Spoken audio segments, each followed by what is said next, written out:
Hello? Can everybody hear me?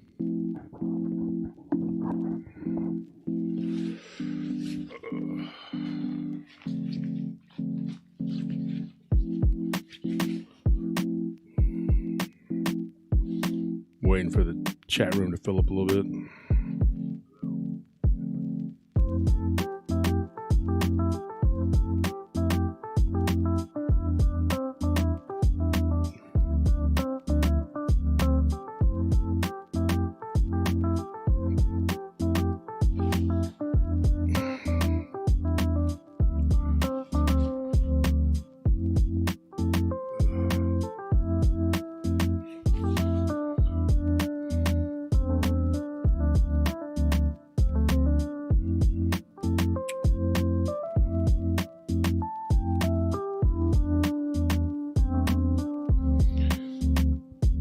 So the sound is good. That's good. I'm gonna try and transition to a different microphone here in a minute. So got a few things we got to talk about, folks. This microphone is really getting in my way here. This is the one I use for the radio when we do. This is not what I want to do for the live stream.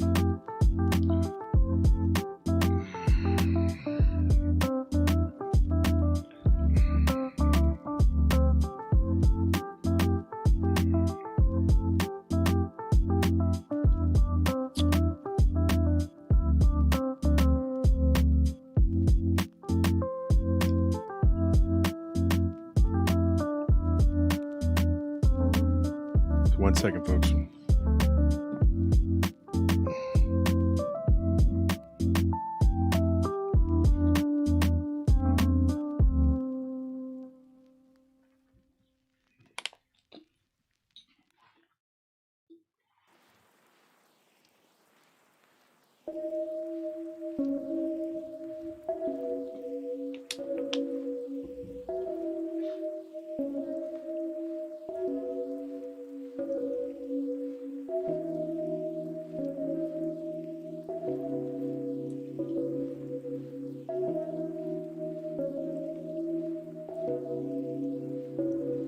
There we go.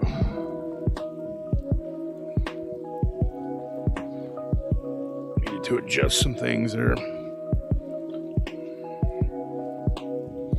Trying to get comfortable. I don't like this mic.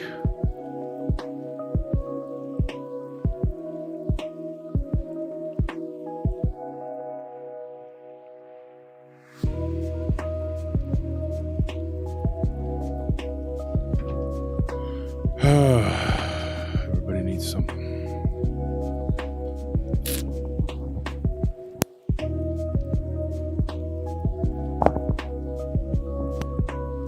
Let me get started with the email, guys.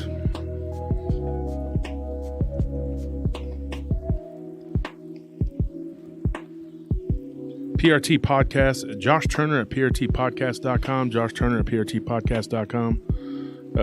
That's my email address. Send me your stories, and maybe we can get them on the show. This is a Q&A, and everybody keeps asking me about that. Like if you're a new subscriber, new listener, you should probably start with the regular shows that are just audio, because that is the actual that's the show. This is for mostly for people who have already heard some shows, and you have a question you want to ask pertaining to the shows that have aired, or if you want to just ask anything paranormal, that's fine too. But typically that's what this is for. It's for the seasoned listeners, but you're welcome to join in anytime, and you can ask any questions you want. But that's kind of what we're doing here. It says, have you heard that we've entered a grand solar minimum? Search Valentina. I'm having a hard time reading that. It's kind of small.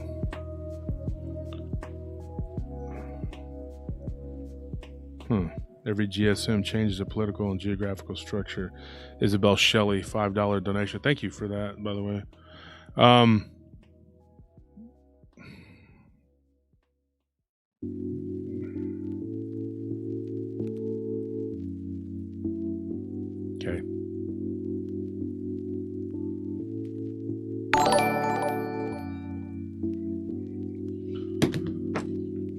So I'm having some problems over here.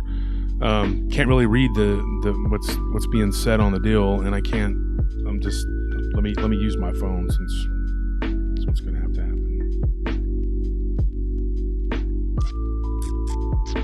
Already got one person who disliked me. Wow, thank you, Chris.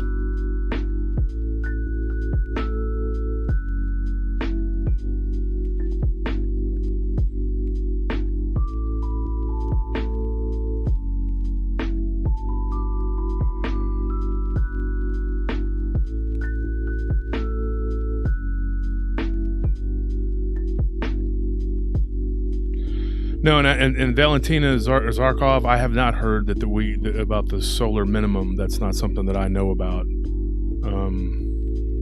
I did not realize that. It's not something I've been able to keep up with. Folks, I've been so busy with my job, with my actual job, that I just have. It's unreal. We have so much work. Unfortunately, people don't want to work. I mean, that just seems like the lay of the land now. Everybody got so used to just laying around and not doing anything because of COVID, whatever, I guess, that people just don't want to work. You want to give them money, and they're just like, I really don't want to do that. It might be kind of bored, Well, you're going to be real bored when you're broke and you have nothing. So is there a way to change this mic, or is this what I'm going to use? The smaller one? We're going to change mics, folks, so I just don't have this in my face while I'm trying to talk. My wife got me a really nifty one for Christmas that I want to use.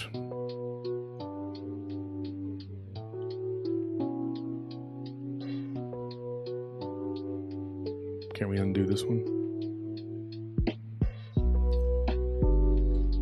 We got a late start today, folks, because of work. Work has just been kicking our butts bad. It's a lot of stress I got going on in my life, not to mention work has just kept me in a not so happy mood, but I'm going to do the best I can. Some things I need to go over with everybody and talk about. I'm trying to let the live chat fill up a little bit so we can talk about that.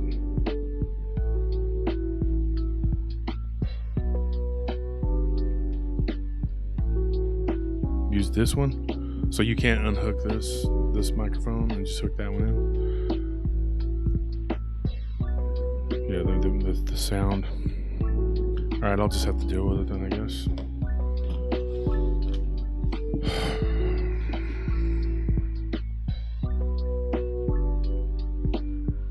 All right.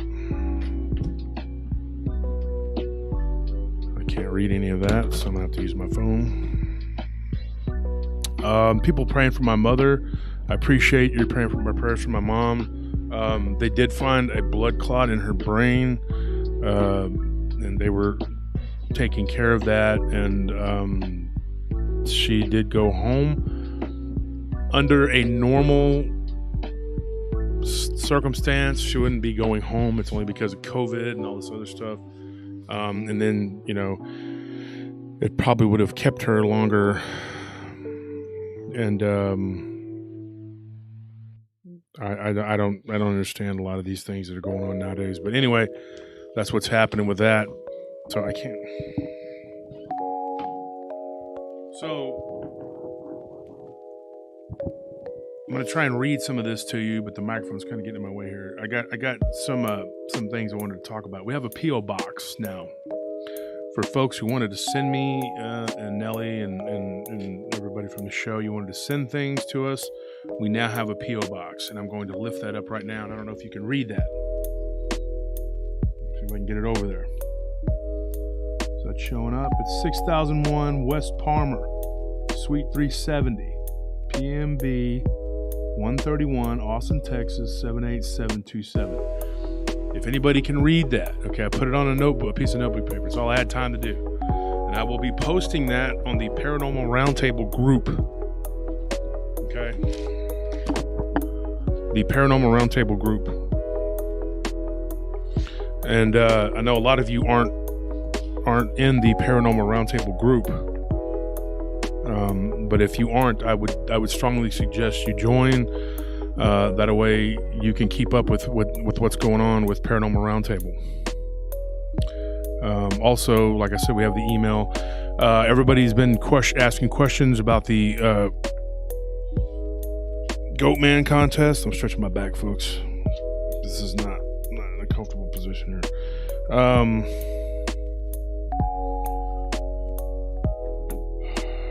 I need the Patreon people. Just got to get all the pleasantries out of the way here. We're doing a Goatman contest. Everybody knows about that. These are the Patreon supporters: Rudy Gutierrez, Andrea Krask, Patrick Nickerson, Shannon, no last name, Dick Richards, Joyce Burnett, Earl Bowers, Barbara Blindy, Martin Hertel, Terry Fusilier, Chris Clough, Curtis Turner, Philip Morn, Alexander Murphy, Matthew Durgo, Chris Smith, and Ralph Ayu. I had another idea. This is making my face look.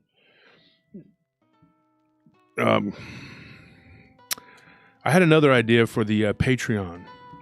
What I wanted to do was choose somebody from the Patreon every month so that it will give you more incentive to join, because it's obviously not very creative, and it really is not. It's just basically you helping support the show, and you're just getting a shout out. So I would like to give you more. If you do sign up for the $10 Patreon, each and every one of you will at least get a one-time PRT package with a little bit of swag in it, something that we can give you or do for you, and so you will get a one-time deal for that. And I appreciate you supporting us. And we haven't figured out exactly how we're going to do that. And once a month, I'm going to pick someone from the $10 tier to send an autographed book to. I just talked to David Weatherly earlier today. He's been really busy. He was going to talk to me on the show today, but he's got a lot going on. And actually, he's traveling for the next couple of days. And hopefully I'll be talking to him next week, next Tuesday. I'm going to have him on for a little bit and talk about his new book. And that will probably be on the live stream, because I am so backed up with the shows right now. We have part 2 of the Hernandez Ranch coming out, of part 2 of the Hernandez Ranch coming out. Okay, I have gotten a ton of backlash, or I don't even know where to begin with it. Not backlash, but confusion. Okay, I guess the name was not the Hernandez Ranch. A lot of people were thinking that that Hernandez Ranch had already been played, and that it was a rerun, and that it was even said in the group that was a rerun before someone even watched it. They said that because they thought that that's what that was, and that they'd already seen it, because I had said that it was pre-recorded. Folks, we pre-record our shows for Fridays with very few exceptions. Okay, there are like one or two shows that we don't pre-record. That haven't been pre-recorded. I think the Halloween episode, there was like one of those, and the anniversary show, and I think that's it. I'm pretty sure. I'm not 100%. Is that correct? I don't. But the pre-recorded shows are every Friday, and they typically run about an hour. Every once in a while, they'll go over. But that's typically what you're getting, is the pre-recorded shows. And so what I want to explain to y'all is that we don't do reruns, okay? Those people that said that, they are incorrect. I don't do a show and then, I'm out of shows, so I'm going to throw a rerun of the Hernandez Ranch. That's not what happened. Maybe the name wasn't correct, it wasn't creative, it wasn't descriptive enough or whatever, and I'll work on that with my team. But the Hernandez Ranch episode 100 was a continuation from Dogman Encounters 116, 136, and 137. We did a ton of research, and we dropped the first one, which was episode 100. Okay, but we had a lot of other episodes in the chamber that were ready to go, so we had to get those out. And then we went back and we dropped episode 113. Anyway, episode 113. And then next week will be episode 114, and those two are Hernandez Ranch part 2. Okay, there's a little bit of confusion there, because there's 100, Return to Hernandez Ranch was like a 2-hour special, because it was our 100th episode. And then episode 113 is part 1 of part 2. And then episode 114, which is coming out this coming Friday, it's part 2 of part 2, basically. So that's what you're looking at. Each one is going to profile one of the individuals from that region where this stuff is going on and what is happened to them subsequently since they've been gone from the ranch, or the ones that have stayed. They've had activity there too. The first on episode 100 we did pertain to Joe, and then the episode 113 and 114 profiles Robbie. Okay, and then we're going to move on. We're going to release several episodes, and then we're going to do another Hernandez Ranch show that we're already in the process of doing the thing, closing it out and whatever. And we've already done the interviews for him, and he's going to be profiled, and then we're going to do another one and another one. If you've ever read Game of Thrones, the books, and I read them, and everybody always says the books are much better than the movie. The books were good, but the show was good too. So, but the books, he'll have a chapter where he says Jamie, and it'll go over that person and talk about them, and then it'll go on to, Nedard, Stark, and then he'll talk about that person. That's not really what I was going for, but that's kind of what it ended up being. Like, we're just kind of profiling each person because each person had so much stuff that had happened, because it is sort of a dogman, haunting in a way. It's very weird what these things are and what they're capable of. I did talk to a friend of mine earlier today, Dark Waters, and we are setting up something this week to record. I know he's controversial and some people don't like him, but I can be friends with him and Vic. There's no law against that. So, so I'm going to be recording with him. For those of you who are like him, whatever, congratulations. You'll jump for joy. And those who don't, you'll just gnash your teeth. I don't know what to tell you. But he's got a lot of really good information and a lot of good stuff to talk about. And I've talked to him quite a bit off of, outside of my show. And we've talked about a lot of different things. And I get along with him. He's a friend of mine, has been for a while. So that's going on. We're getting ready to do that. So I'll be doing something with him pretty soon. A Whisper to a Scream. I'm getting tons of people questioning me about that. That's something that you're going to have to talk with Ryan about. People are saying the show is dead. It's in limbo. Whenever he's ready to record, I'm ready to record. So you need to talk to Ryan Tremblay, and all my material's ready to go. I'm ready to rock. I'm ready to lock and load, whatever. Or I'm locked and loaded, let's put it that way. He's got to get his equipment and his situation. He's got a situation he has to take care of. And once that's done, we're ready to go. So that will be happening. I did speak with Ryan, and I'm not talking about you like you're not there, Ryan, because I know you're in the chat room. So, buddy, you're my friend. But I did speak with him about consistency. That's one thing you have to have in this business is consistency. You have we have to get on schedule and drop these shows out every Sunday. And that's something that me and Ryan are going to work on, and we're going to eventually get into a routine where we can get that done. Here's what I need, folks. I'm going to talk to you about something, all right?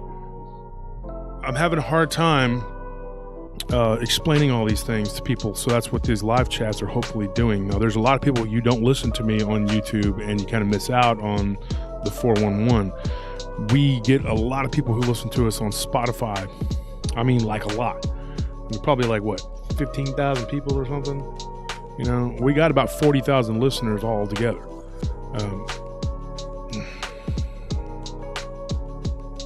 do you need it for?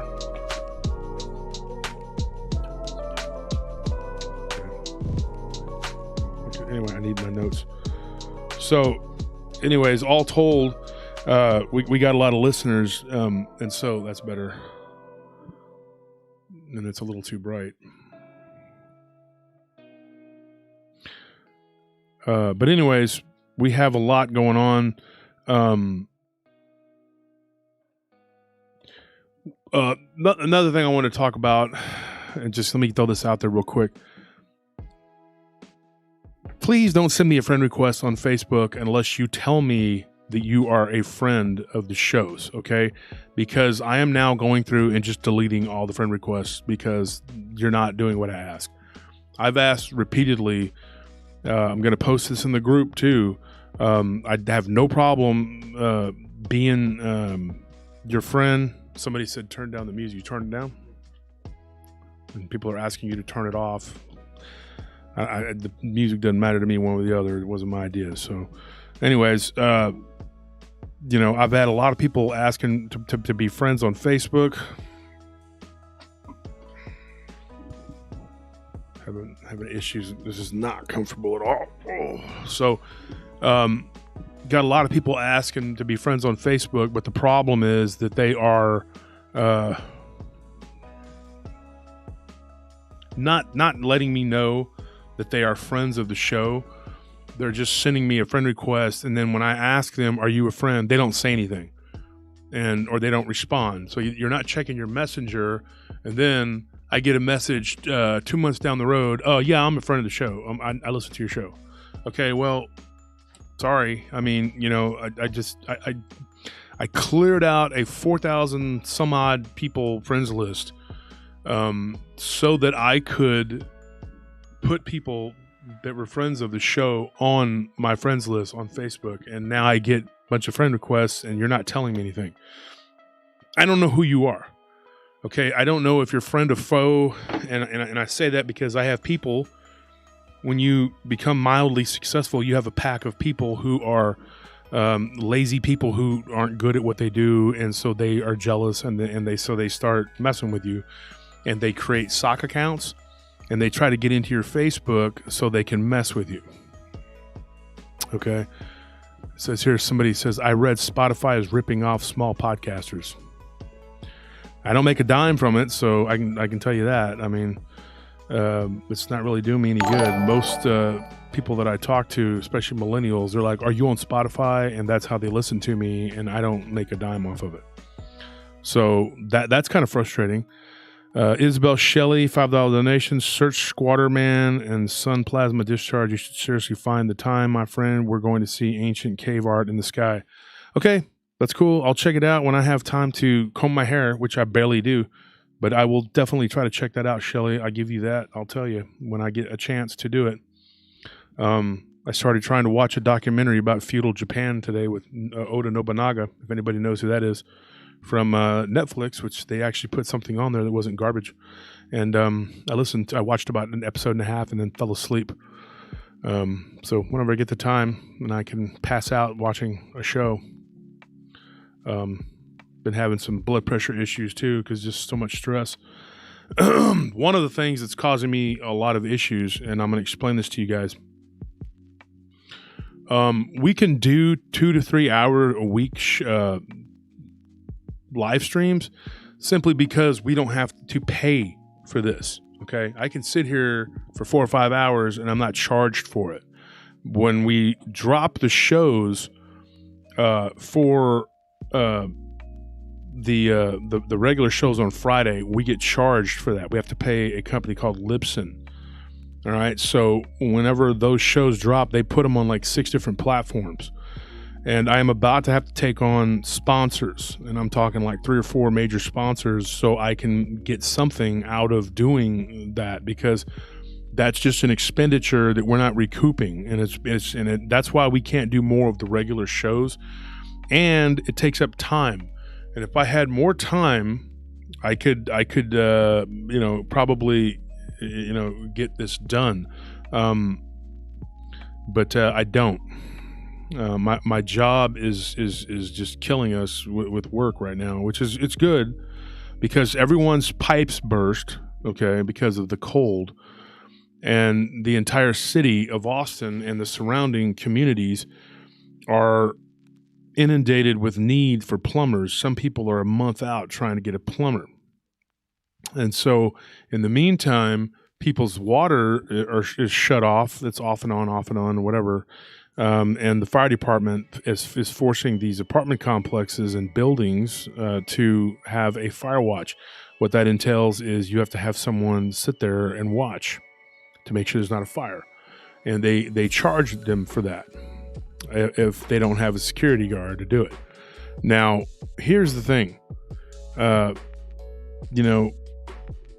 It costs a lot of money for them to do this if they get fined by the fire department if they get caught without it. So that's why there's such a need for us right now. So us and plumbers are making a lot of money trying to get this done, but it's very, very difficult trying to get these jobs staffed and get them covered. And apparently people don't want to make, anywhere from $13 to $16 an hour just to sit there and look at Netflix. Apparently it's too hard. So, that's just it's the unfortunate world we live in. Everybody's like, oh, I don't want to work. Literally people will give me the most ridiculous excuses why they don't want to work. I've just heard some real stupid things. It's been ridiculous. So that's what's going on. I'm trying to get that staffed and having to work myself pretty much every night. It's been frustrating getting off in the morning. I had to go to a funeral memorial this past weekend, and I actually didn't make it until to the reception until the end because I didn't get off till 11 in the morning. And so I had a friend that had passed away, and unfortunately, and so my thoughts and prayers go out to the Ochoa family. They've been friends of mine for 25 years. And so yeah, that was, I missing that was pretty harsh. But it is what it is. I did manage to get to the reception and then go to a get together afterwards. But work has just been so ridiculous. I couldn't go see my mother, who was in the hospital, like it would matter anyway, because COVID, they don't let you, because she was, the situation. So anyway, there's all kinds of stuff going on in my life. So I have a lot of issues, that I can't, there's just, it's hard. So anyway, and so I hope I explained everything as far as the pre-recorded shows, that what that is. These, pre-recorded shows are, on Friday. Tuesday is a Q&A. We don't do reruns. Okay. We don't do reruns. You're not going to get a show that we're just going to throw in there to fill the gap because we're being lazy. Okay. I know a lot of people do that. A lot of podcasters will just throw something together because they just have to give you something. Okay. We try to work ahead, and we stay at least a month to 6 weeks ahead. So that's what we do. And so that's why that, episode 100, this situation. So that's what we're doing. And so the,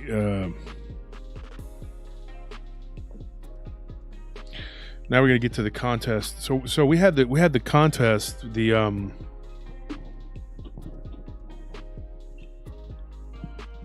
I can get a better, more comfortable. By the end of this thing, my back is always hurting for like 2 days after we do this. I don't know how much more I can do of this.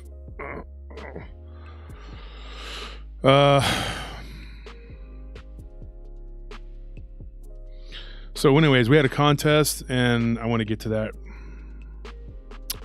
It was drawing the Goat Man for the Willie Williams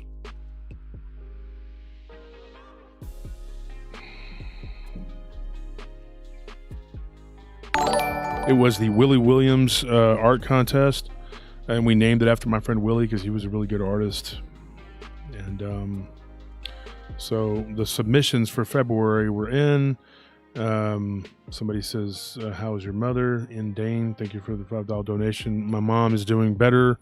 She went home, but she's still got some issues. I don't know if she should be at home, but whatever. She's not in good health and hasn't been for a while, so there's not much I can do. So what we have here, we have a tie for third place. So if you go, here's what it looks like. Okay, and I don't know if you can get a look at that with the camera. It's so bright. The lighting is so bright on there. No, probably not.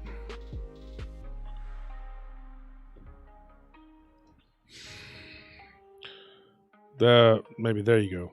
That's one. And then here's the other one.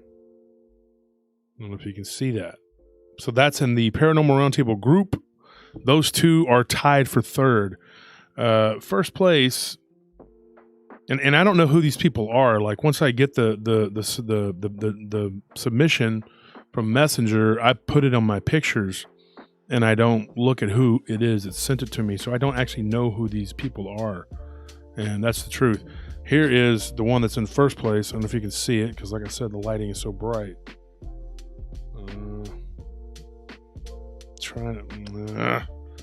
Trying to get it on there. Yeah, even that's kind of not really. Let me see. Can you see that? That's first place, and it doesn't do it justice at all. And so that's first place. Whoever you are, it says Jones at the bottom of it. And then the second place is also maybe the same artist for all I know. You're allowed to do more than one submission. That's the second place one. So if you submit 2 pictures, you can win twice. I mean, it's just how it works. But there were a lot of really good ones, man. I mean, a lot of good artists really got after it. I like this one a lot. This one was pretty cool. I don't know if you can see it. Maybe I tilted a little bit there. Oh, there you go. I tilt it away from. Anyways, that one was pretty good. Go to Paranormal Roundtable, the group. It's on YouTube, Paranormal Roundtable group. And I'll show you what that looks like. On my phone like that. It looks like that. It's got my weird looking picture of me on there. So just go to that. The group on Facebook.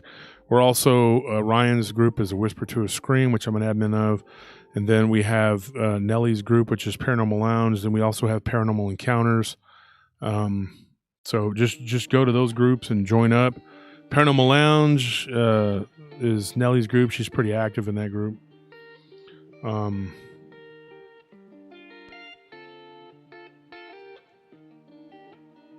Yes, all the artwork was very good.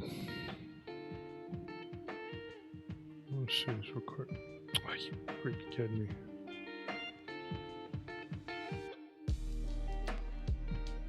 I think this thing just minimized.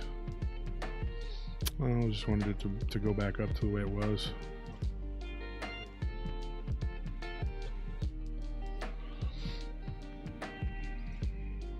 There we go. But I wanted to scroll back down. I missed a couple comments that I wanted to read. I just can't see that. It's too small. So I'll use my phone. It says, love your show, Wolf. I sent you an email regarding the UFO encounter about a week ago. Hope you'll have some time to hear about it soon. James Estrada, thank you for that. $9.99 donation. It's appreciated. Folks, that's the other thing too. Because we don't really make anything off of these other platforms at this point, we are depending on the Patreon to keep the show going, and because it takes time out of our schedule and our lives to do this, and the research is very stressful. Not typically, but when you're having to work, when you have 12 sites going,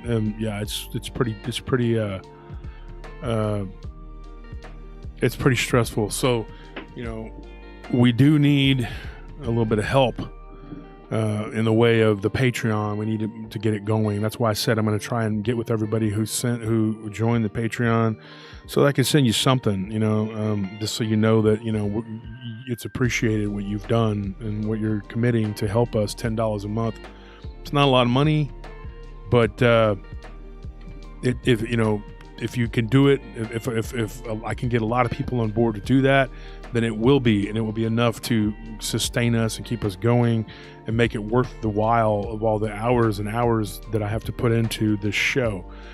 Because as of right now, it's really starting to become, I'll be real honest with y'all. Okay, I'm gonna tell you a conversation I had with my wife. I was thinking about maybe not quitting altogether, but just kind of putting everything on a hiatus, because it's really taking a lot of time to do this, and I just don't know that I can balance it out between this show and my job. And if I have to choose one, of course, it's going to be my job because I make a decent living, and this is taking up an inordinately large amount of time, and the payoff is not really there to justify it. So if one has to go, it will be PRT. I don't want to do that, and I'm not. It tears my guts out to think about it, but it could be something that I'm going to have to look into in the future because we're not getting a lot of support. You don't really make a lot, because we've had to cut the commercials way down because of all the complaints on YouTube, and YouTube is the only way that you really, and then you got all these other platforms that aren't giving us anything. So I've encouraged people, if you're watching us on another platform, which obviously you're not if you're looking at this, but 200 people in a chat room is not indicative of our overall listening audience. We have a wide listening audience, but like I said, a lot of these people are watching us on another platform that doesn't give us a dime. We're not getting anything out of it. And so I'm going like, what is the purpose if we're not really able to keep the show running? You have to depend on people to give donations to keep the show going, and then you have to depend on, and because of all the things that we do for our listeners, like the giveaways and all that, and the contests, which I really enjoy doing a lot. We spend about 3 times as much as we make. And it's starting to become like, okay, yeah, this is a hobby, but it's starting to become more expensive. And I just don't know what to do. I'm just kind of at an impasse, and I'm, so I don't want to be one of these people that comes on here and is like, oh, I need money. Oh, just for 10 cents a day, you can keep me from whining. That's not what I'm doing. I'm just being very honest that there has to be justification at some point, after 2 years, you have to, and I can see why people drop out. You know what I mean? Like, it's not something I want to do. I got tons of material and tons of stories backed up, but I'm just not getting the, and then somebody said, oh, the Patreon's a bust, because we're not giving away some car or something for it, and it's just to keep the show going. If you like the content and you want to hear it, then I need some help here, guys. So that's kind of what that's all about. And typically I'm not one of those people that wants to ask for anything. I guess if I was, I'd be doing a lot better as far as getting what I need in my life. But I've always just kind of wanted to do things on my own, do them for myself. Never had anybody, family or friend, that would really go out on a limb and help me.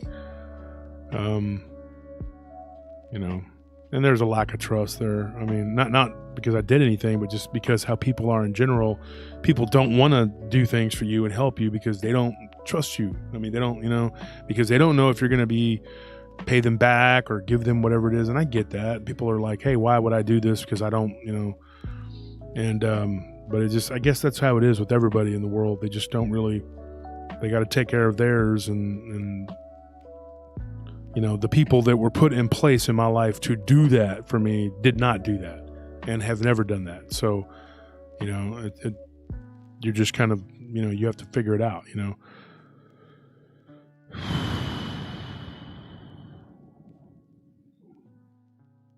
Anyways. So if you go to Paranormal Round Table group on Facebook, even if you don't like Facebook, get on there and check it out. There is a contest, and we have a 3-way tie for the third place, or a 2-way tie for third place. So if you guys could get on there and break that tie, I'm going to choose the winners by the end of this show. I'm hoping to be able to choose a winner for that.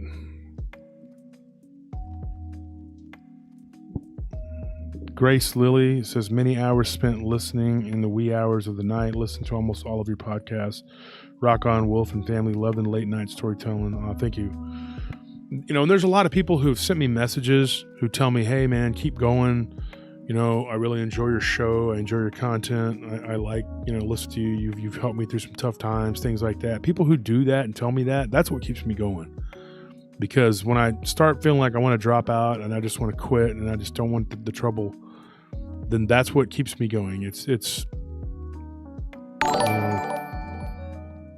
that makes me feel better about what I'm doing. Because in my regular life, I have a very crappy living situation right now.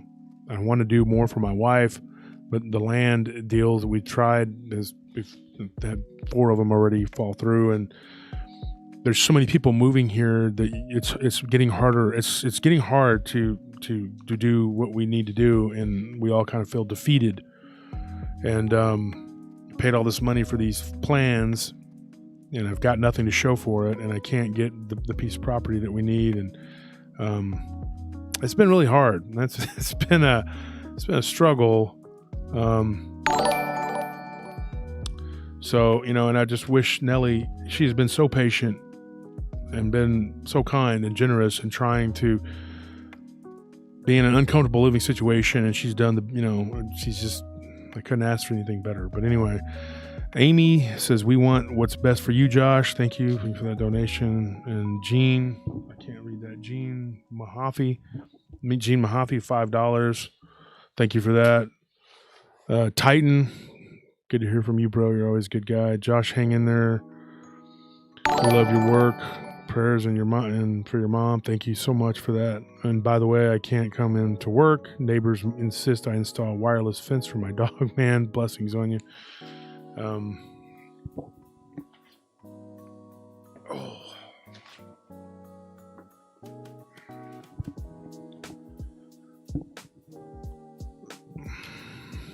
There's got to be a way to put that little microphone on here. I'm sorry, folks. I'm just sitting up like this is really hurting my back. Gained like 20 pounds over that freeze and COVID.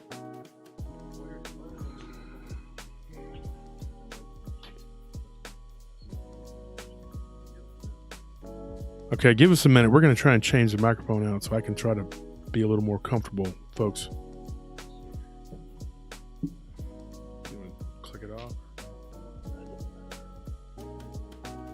I don't want to disappear from everybody.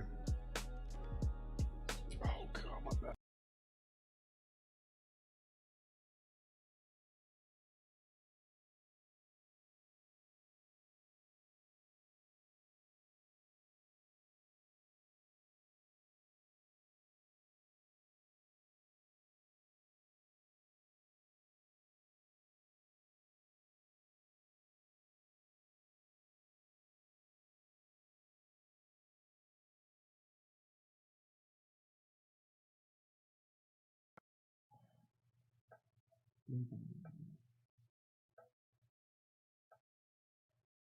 Yes, that one.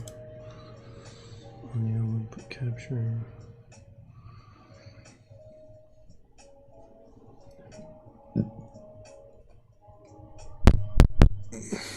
Okay. Which one is live? No, we're still live right now. I'm saying which microphone is live? I think that's it. Can you hear me? God, if I can get the thing out of my face. I was so happy when my wife got me this microphone. It's so much better to talk into this little microphone. Everybody can hear me. Yeah, let us know if you can hear them. Let us know. I can hold this little bitty thing right here, and it's so much easier than the studio mic on the radio.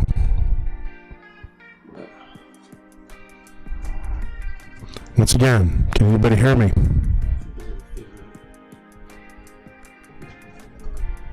Yeah, it sounds like you can hear me.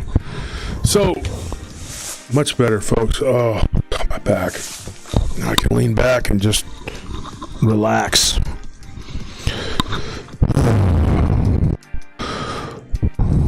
So, any questions we got coming in? Let's see what we got here. You gotta back off from that mic, it's too loud. Too loud. Wow. Wow. Sorry, man. I couldn't resist. I had to. So can if I sit like this, can y'all hear me?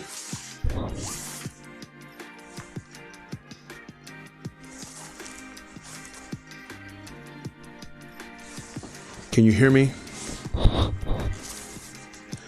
Somebody said too much distortion. Back off a little. Okay.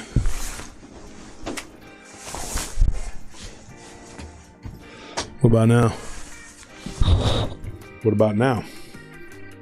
All right, so I can sit like this. This is much more comfortable. I can just kind of lean back, and if you can hear me, then good.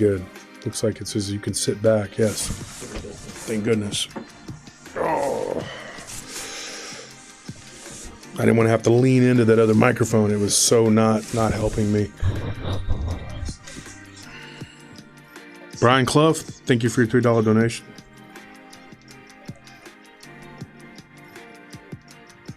Curtis, thank you for telling me that. Dick Richards, thank you for being supportive always. Two Baby Bull. Speaking of bulls, I wanted to say something about that because we had a person leave a really nasty comment on the, normally I'm not going to give somebody with a nasty comment the time of day, but I wanted to address this one because I grew up out in the sticks for the first 15 years of my life. And I can tell you this, being raised around cows and horses, I had somebody telling me making this statement on the last Hernandez Ranch episode we did, 113. They said that there's no way that a bull, talking about Simon, would have killed a horse.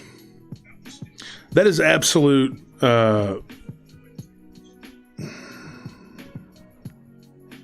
Anyway, that is absolute garbage. That is absolute rubbish, okay? If you ever go to a rodeo and you see the bull riders, they get thrown off the bull, they have two guys in the back with horses ready to try to take that bull. There is going to be a time when a bull is going to be around horses, and like I said, it may have been and I don't know exactly when it happened. I have to go back and ask about that. That was just something that was told to me by multiple people that Simon did do that. He did gore a horse. It may have happened when he was younger and they weren't fully aware of how hostile he was. They may have been trying to corral him in, and he gored one.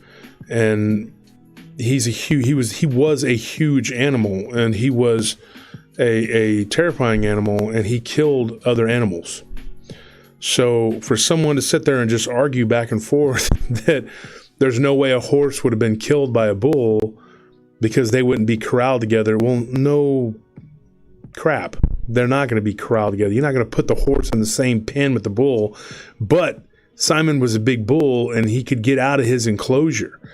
And if you had, horses in a neighboring pasture that could pasture out there, the bull could easily get out and then pin a horse up against the fence and hurt it. Or if there was a vaquero or a cowboy on that horse, and he was trying to do something with the bull might have gotten him, and so I don't know exactly how it happened, but there's multiple scenarios where that can happen. So you're talking about a Broford bull, 1,800-pound bull. It can kill a horse. I mean, believe me. And there are times when horses are going to be around bulls. And so, I don't know exactly when it happened. I just know that it happened. And it wasn't no colt or foal that it killed. It also killed another bull. And it was also known to kill pigs, coyotes, and and other animals that would go into its enclosure. If you know the story about Robbie with the Dogman encounter, obviously it went into his enclosure, and it was smart enough to lay down and hide, but it wasn't brazen enough to take on Simon. So obviously you're talking about a very bad animal. Somebody also mentioned that we could maybe try to make mugs or what they say, t-shirts or something of Simon the Bull.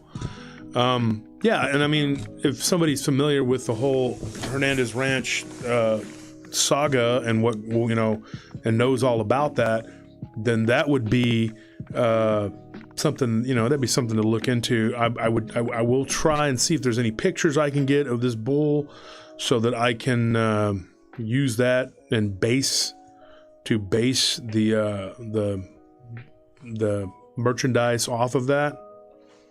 You know, and it says here, can we hear about stripes? I've already pretty much told you what I know about stripes. There is a few things that we're going to cover in the future Hernandez Ranch episodes that pertain to that entity, that particular creature. But for now, I've given you what I have, what I'm going to give you. There'll be a few little things that'll come up here and there about him. But yeah, you're going to have to go to Dogman Encounters for that. And I will be, all of the Hernandez Ranch future episodes will all come, that will be here on PRT. I may go back on Vic's show at some point and drop some of my juicier Dogman stories that I've gotten. I've been collecting some, and I'm still debating about whether I'm going to just throw them all on my channel or go up there and do them on his channel, because going to other people's channels does give you a boost in subscribers and things like that, But I'm thinking for now, I'm probably just going to keep everything in-house.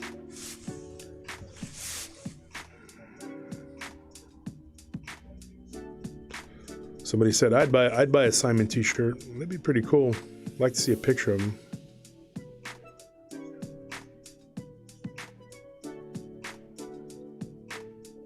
It says, Josh, any idea when y'all will have a conference? I was talking to Ken Gerhard. We talk pretty regularly, and we just don't know. We're just going to have to figure it out. We're going to have to play it by ear, and that's pretty much it. COVID, whenever they decide to let us be normal again, I guess that's when we're going to be able to do that. I wouldn't expect it anytime soon.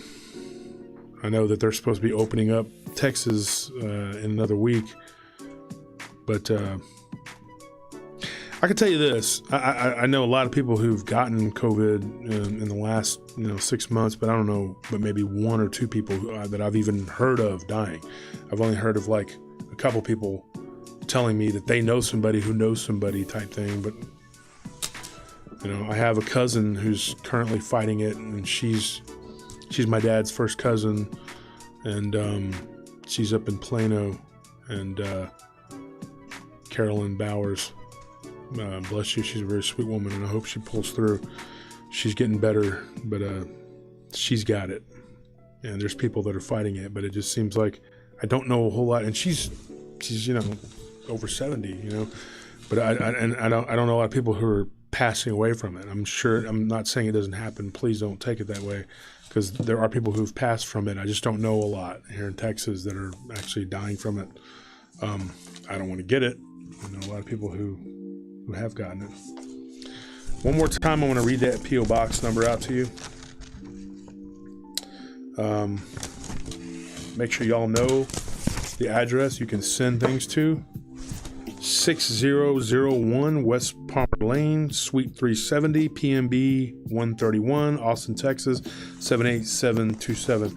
I want to say an apology to Gary Brinklow. I want to send him out an apology, because I tried to ship a autographed book because you won the contest, not this week but the week before, and it was hard getting a hold of you. And then when I did, I went and it was like $230 to mail a book off to England, and so that is going to be hard. So what I decided, if you are in England and you're chosen from the comments, we're going to have to give you some sort of like a monetary supplement, and then you can use it for the to order yourself something off of the store, because if we send it to you, it's going to cost us a fortune to ship it, and then on top of that, it's going to take forever. So you'd be better off ordering it yourself. And I apologize about that. I actually shipped something to New Zealand for a listener, and it was actually cheaper.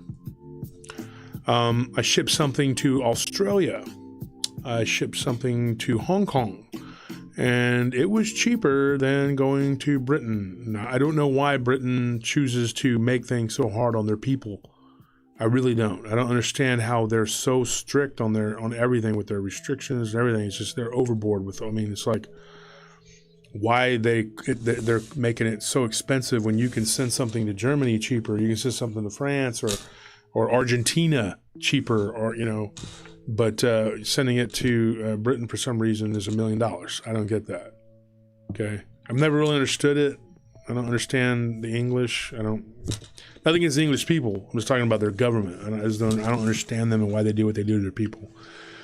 Says, Josh, you should make a TV show on your life like the old Darren McGavin Night Stalker series. He was a reporter and you'd be a great paranormal investigator. My son Sam Stone's an actor and has a Grammy and also likes the idea. It's awesome. Thank you, Brad Stone. $20 donation.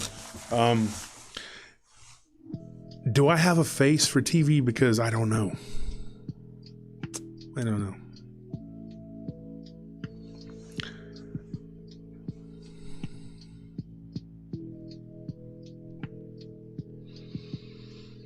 I'm trying to build my army. That's what I'm doing.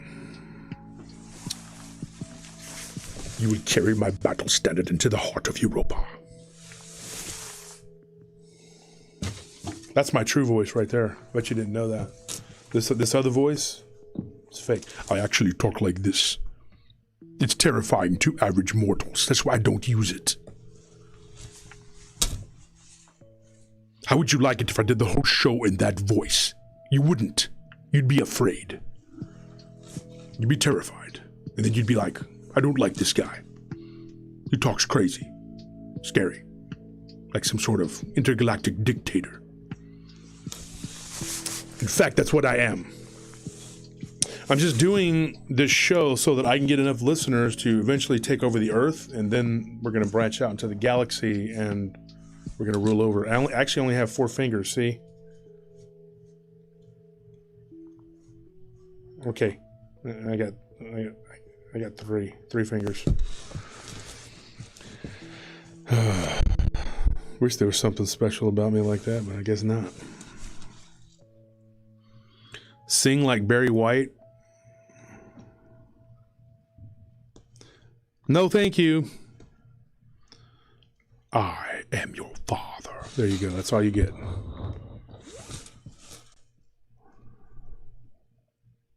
Somebody on here earlier said that they were going to beat me up. It says, are you open to boxing matches? Oh, no. Yeah. You want to throw down? What's up? I don't care. You're going to be surprised when when we go to the dojo. So don't cry. Sign your waiver, please. Yeah, you're right, Lamp of Light. They might try to change my personality if I went on TV. But Ken Garrett told me a funny story. We were eating dinner, and he told me a funny story. And he said that what was it he said, Anthony, when he was on he was on a show. I don't want to say the show, because it might, but he said that that he tried to be real, and that they had fabricated a carcass of an animal, and when they walked up, they were like, "Hey, what do you think of this?" And Ken is like, "I think somebody fabricated a moose carcass." And the producer got really upset with him and was like, cut, we're not going to do that, and even though the animal's carcass was probably fake, it wasn't, Cyrax, I'm trained in MMA. Who isn't? Well, a lot of people aren't. But yeah, I train jiu-jitsu. I've done a lot of boxing. So, it's just should be standard procedure at this point. It should be mandatory for people to do that. Blessings to your mom, Diane Rain 1. Blessings to your mom. Happy she's feeling better. Take care of your back. Yeah, I know. Wishing I could send more, but oh no, don't feel obligated to send anything. Here's the thing, folks. If everybody just sent like a little bit, you wouldn't have to send like a lot. We could just keep the show going. That's all I want to do, and make it worth our while to miss work, because me and Anthony have to miss work. And right now we have to pay other people to do our job. And we're paying those people like $13, $14 an hour to do our job. So, and it's like 12 to 14 hours that we're losing. So do the math. So we have to, justify financially, that's the deal, Steph O'Connell, I'm trained at, yeah, okay. Don't underestimate me based on my size. Cyrax, I don't even know you, man. You have a really cool handle, though. I believe you. You're a trained fighter. Well, no, this is a different guy. I'm a trained fighter. I'm a mom. I can throw a shoe around the corner at the kid. I don't know if you want to do that because CPS will promptly be called by the nosy neighbors. Yeah, Cyrax, I'm not trying to fight with you. I don't care about your size. I'll tell you something about this. Your size really is, if you're not at least 250, 260, you're not going to handle me. Okay, I promise you that, because I am a big guy, but I'm also very quick. So if you're not at least, a heavyweight, little dudes don't, when I spar with them, they don't last 2 seconds, dude. You have small, you're a small body. Your punches are going to be small. I'm going to be weaker, and it's not going to last. I mean, it's just not going to last. I'm not trying to be a jerk. I'm just being honest. When there's 1,000 people that can tell you, it says if you're down for a friendly brawl, that's fine with me. I mean, there's Cooper's right down the road up here. We can go up there, and my friend Trauma can hook us up with the mitts, but don't be upset, afterwards, because I've done this 1,000 times. I've gotten in there and I've sparred with people, and when you do that, it just, if you're not big enough, you're not going to be able to handle it.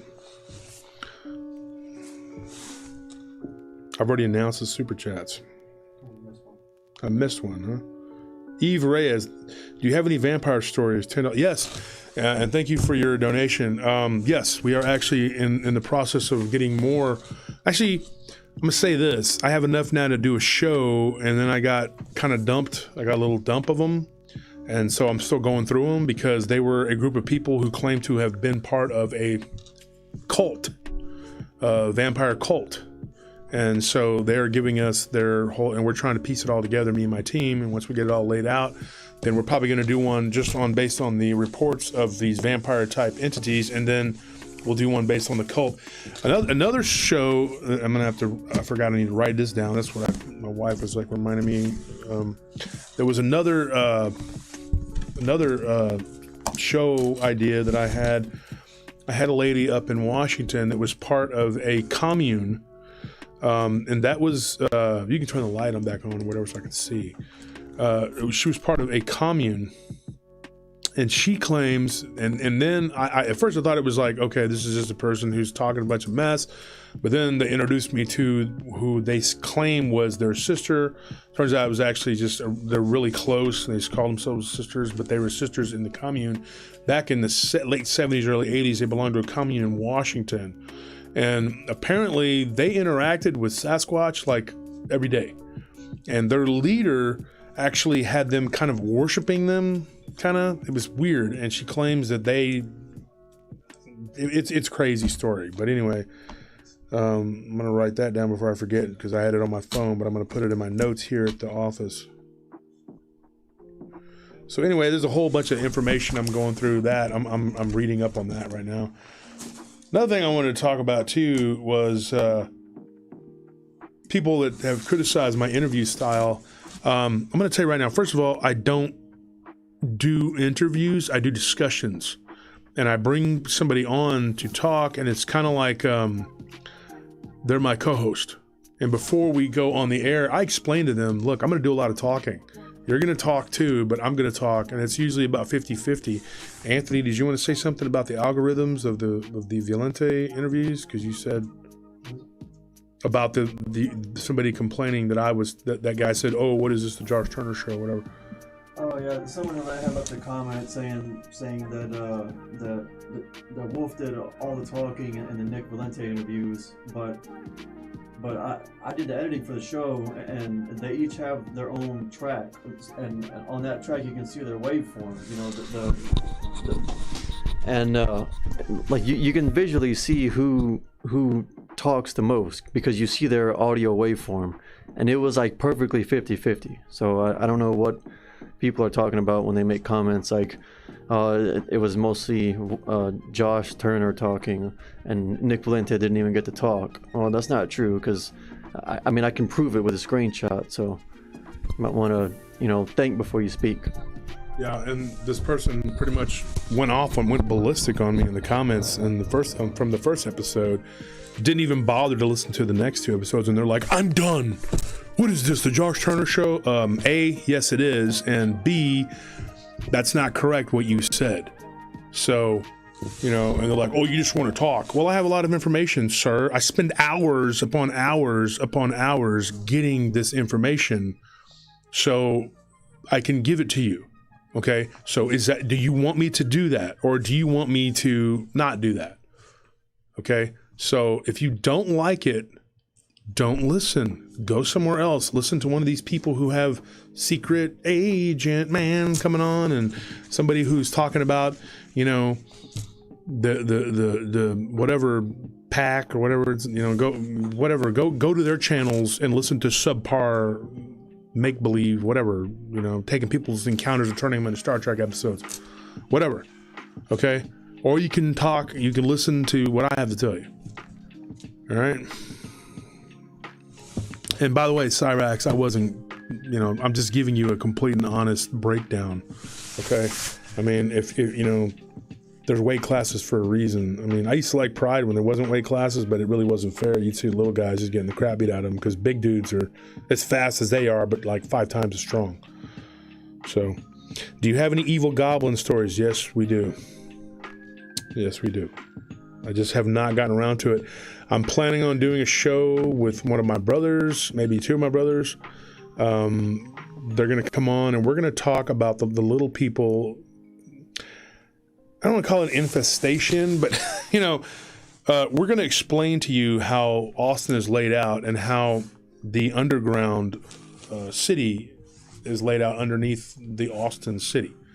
And that there are lots and lots of stories and rumors from the local people who've owned the bars and clubs. They're pretty much the ones that can tell you, or the industry workers that have worked down there can tell you stories about seeing these little gnome-like creatures. And Anthony, you growing up with us, you've heard people talk about these things that are my brothers, and you're very interested in that. Yeah. And so we're going to be talking about that eventually. We're going to have Diablo and hopefully Squid come on, and we can talk about we were talking about it yesterday. Actually, they find rats that have like these weird holes in them, like they've been skewered, because they're always fighting with the rats. Daniel Fowler, could you potentially cover the supposed incident that occurred at the Land Between the Lakes with the potential dogman? It was mentioned during the Nick Valente interview. No, I'm not. Thank you for your donation, though, Daniel. I'll tell you why, Daniel. Because it's been beat to death, and we don't really have any sound, like information on what it was or what it could be. All we know is that there was an incident, and we don't know if it was a Gugwi or a Bigfoot or a type of Sasquatch or a type of dogman, but that something happened. I don't know. And also, too, folks, if you're going to leave really nasty, negative comments, on the episodes, for the most part, you're just going to get into a big fight with a bunch of people, and then it's just going to be taken off of there, and then you're not going to be allowed to comment. So, I mean, why do it? If you have nothing nice, like my mom used to tell me, you got nothing nice to say about it, don't say anything at all. So when I was a kid, I had to stay quiet a lot because I had nothing nice to say. I'm just kidding. I still opened my big mouth and got beat up a lot as a kid because I couldn't stop.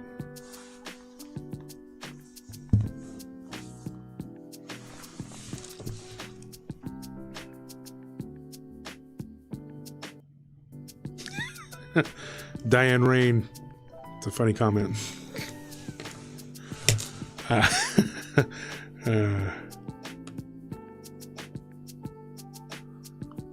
So I'm Scarface on YouTube. What does that mean? I don't know what that means. Bullfrog. It says, do you ever try to convince Skeptics of the existence of cryptids. No, not really. I just tell them, you know what? Go do the research. There's a lot of lazy people out there that don't want to research. So now Nick Valente said that on that last interview. I was listening to it the other day and just going back over it, just making sure that it was, you know, it sounded good and whatever. And Nick's like, I think they're lazy, dude. You know, I mean, I love Nick. He's funny. Nick Valente is a funny guy. And he just says, you know, I think they're lazy because they're, you know, there's a ton of, you know, stuff out there. There's a ton of information about these, and to sit there and go, you know, oh, I don't have any stories. I can't get any stories about it or whatever. I agree with him, man. I think people are just freaking lazy, man. You're just lazy.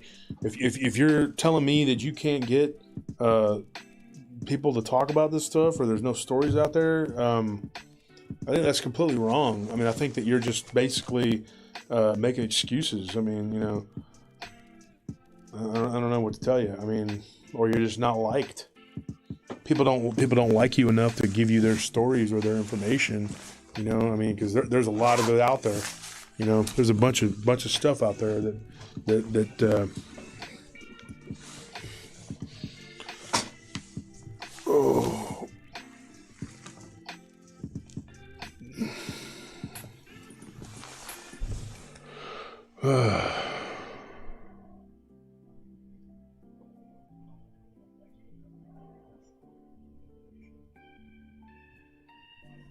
People just need to complain. Yeah, pretty much.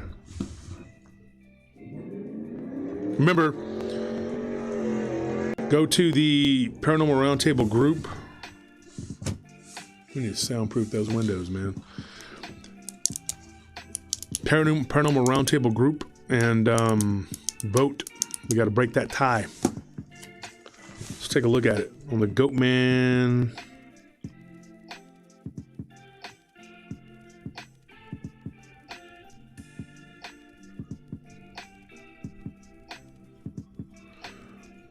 Okay.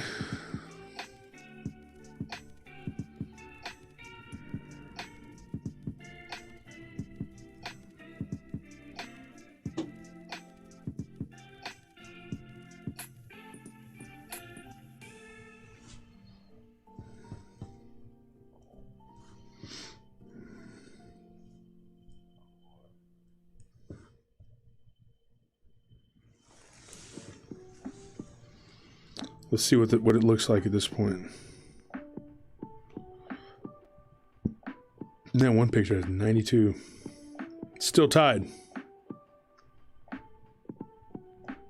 at 55 for third place. 55 likes. So if anybody wants to go on there to the Paranormal Roundtable group and help break that tie.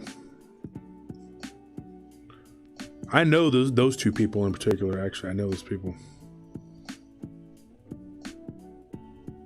Also, I wanted to let you know, I'm just going to shout out to Ken Christian. You were the winner of last week's contest. We do, if you leave a comment on the YouTube link that's left on the Paranormal Roundtable group, I leave the official link to that particular week's show on the Paranormal Roundtable group on Facebook. If you go there and you leave a comment, you hit like or whatever you want to hit, you know, and then you leave a comment, you will automatically be entered into the contest that we have weekly to win a book from multiple authors. You got everybody: Nick Redfern, Chad Lewis, David Weatherly, Lyle Blackburn, Lon Strickler. You have Ken Gerhard, Linda Godfrey. To leave anybody out? I don't think so. That's everybody.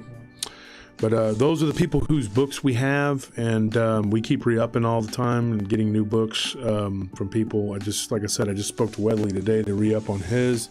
His books are very popular. Nick Redfern, good guy. They're all really good people. Yeah, and so we give those books away weekly, folks. And last week, Ken Christian was the winner. I don't know if you're listening to the live stream, but you won, and I mailed your stuff off today. And Ashley Clapstein, thank you so much for that beautiful picture of me and Nellie. She put a picture on Paranormal Round Table group that she drew. She's a very good artist, and she sent my wife an octopus that she drew. It was very nice.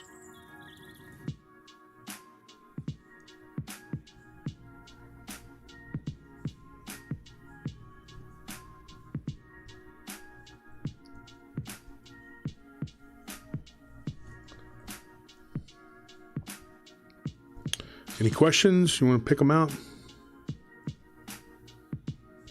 Oh, Kevin Panay is wondering when we can bring up the Shark Man from Hawaii. I'm supposed to be recording with Dark Waters, I think Thursday.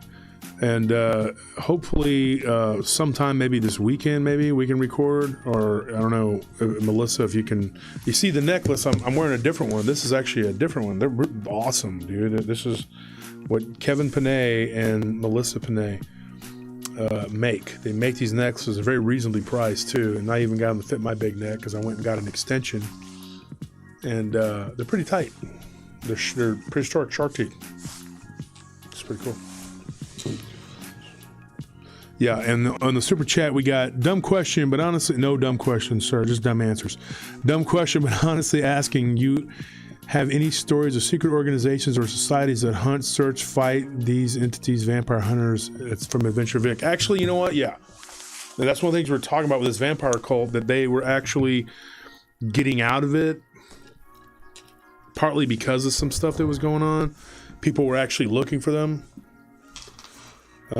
including law enforcement, which is just, I don't know, the whole story is just weird. I don't know. We're going to have to piece it. We're going to have to see what we can do with it.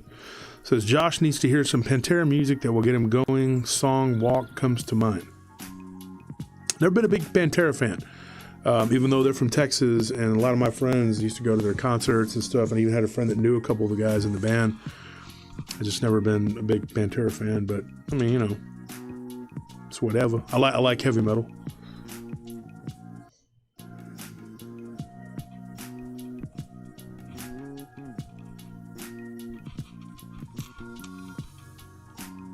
Any other questions? I think you're talking about, okay, could you get David Politis on for an episode? Possibly, but not right now. He's mourning. He lost his son.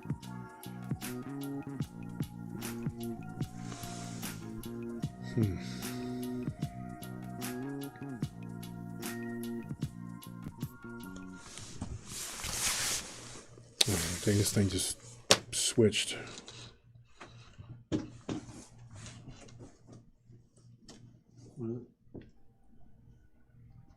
It just switched to that. Just click down there on the little green. This one? Mm-hmm. There you go. Yeah, I could still read it, but it just wasn't as good. It's kind of confusing. Megadeth is better. Listen to Hook and Mouth by Megadeth. It's very telling.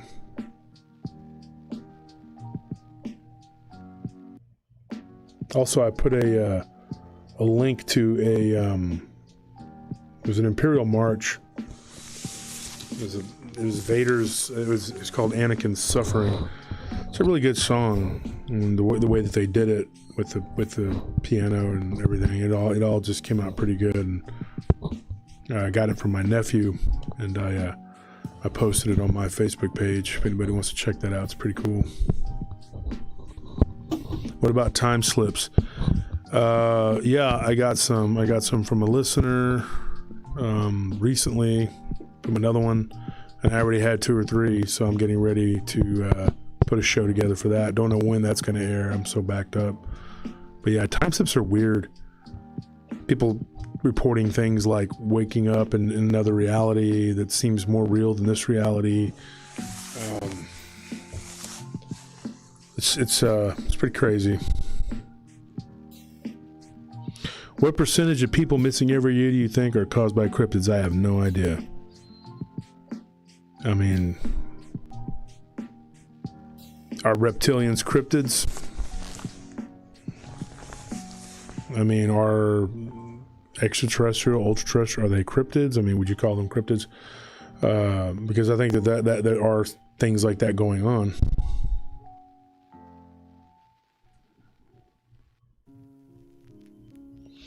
The Brazilian dog man. If that's what I'm thinking about, the Brazilian video, I'm pretty sure it's fake, but I'm not 100% sure. You have to send me the video so I can look at it.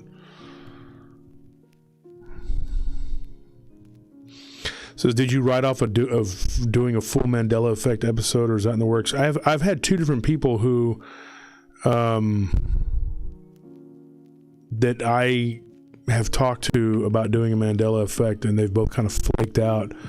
There is a ton of information about the Mandela Effect, though. I mean, it's like I could probably just give you a little bit every episode, you know. It says, why do you say David Politis is not a good person? I like him. I don't know. I never said that. I don't know who are they answering in there in the live chat.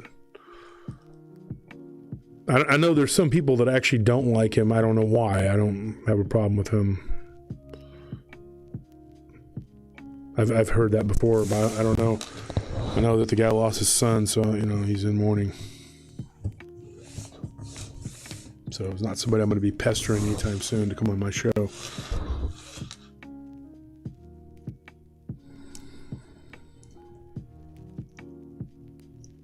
Have you ever fought someone and realized after the fact they may have been under some demonic influence? Yeah. I mean, it happens all the time. People do silly, stupid things, and doing certain drugs sometimes just opens you up to that.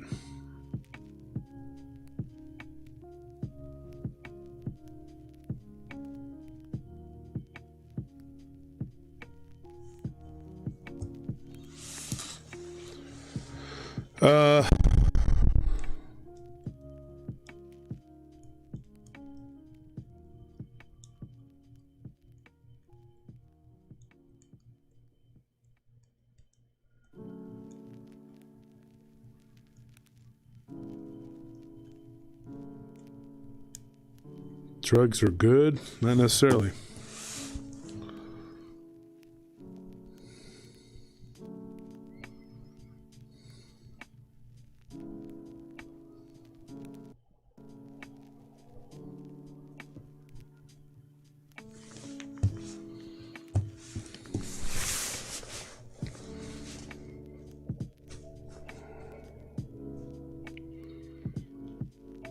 Seems to be a big argument going on in the chat room about David Politis.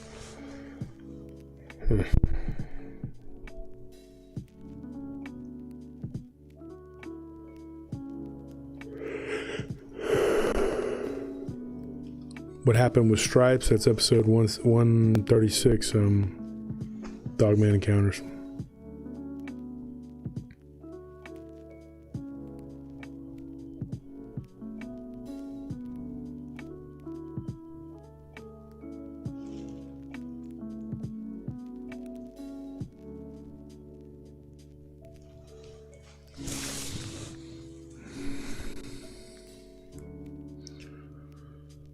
Sorry, folks, I've got something work-related here. This is what I'm talking about.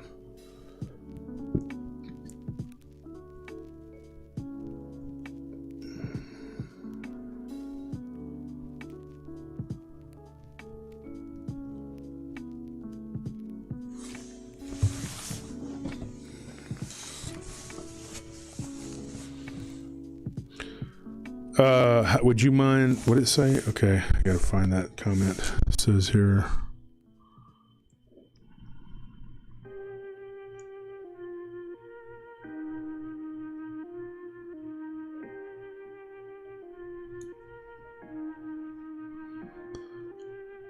I can't see it. Somebody just asked a question about the Hernandez Ranch and I can't even see it. So would you mind explaining the dogman on Hernandez Ranch, how they believe some can take human form and some can't? Meaning human form. What do you mean by human form?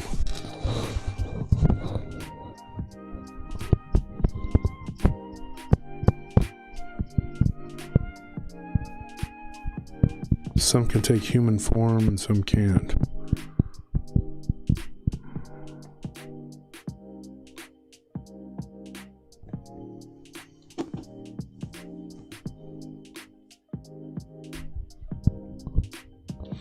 You mean that they believe that some are shapeshifters?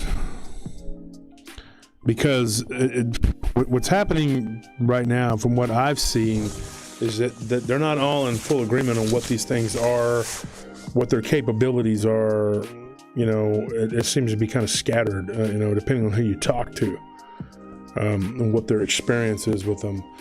This much I do know, that to me, it's proof that they're not just some flesh and blood animal that's running around out there that's been evolved that way, like some morons out there will tell you. I just don't. It's not been my experience, and it hasn't been for a long time, and I finally started speaking out about it. I don't care whose show does what or whose research says what. Bring me the proof. If this is a flesh and blood animal that doesn't have any sort of supernatural qualities about it, bring me the proof, and then we can talk. And you will search your whole life and probably never be able to find that proof. So go ahead, keep looking. Because right now, I keep being told, "Oh yeah, someday, what's his face there he's gonna figure it out." You know, the Dogman Whisperer, he's got the proof, the evidence. He's just holding on to it, or he's gonna find it, you know, and it's gonna shut you up, and eventually he's gonna be the man, and everybody's gonna go, "Oh yeah, he's the guy who found the Dogman."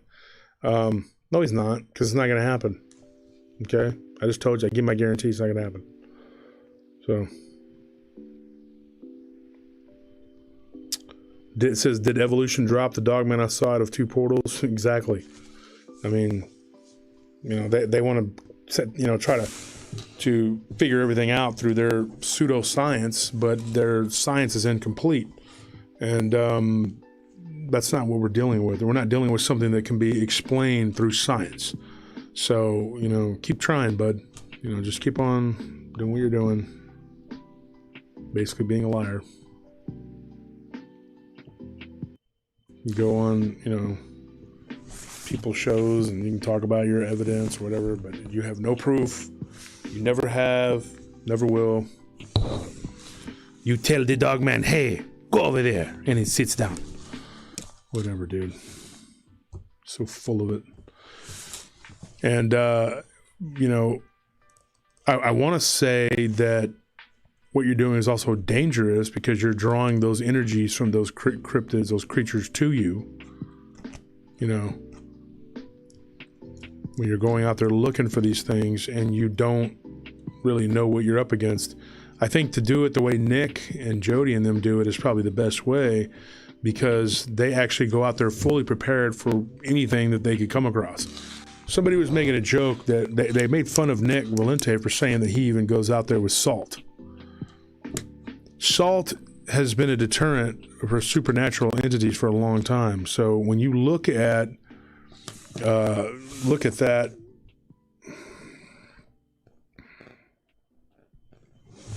when you look at that as a just a precaution, it's not silly, it's not funny, it's just something that makes sense. Because if you are up against something you don't know, I mean, you're going to have to possibly come prepared with that. I mean, because you don't want to be caught flat-footed and you're up against some sort of supernatural entity and you're shooting at it and it's not doing anything. So just that he goes out there with the extra just in case makes sense. The foolish people who go out looking for this thing based purely on their ridiculous idea that they're looking for some flesh and blood creature that they can stalk down like a deer, they're going to be in for a rude awakening when they actually do come across something that they can't deal with. Even if it is a type of flesh and blood creature, but it can move interdimensionally, or if it is a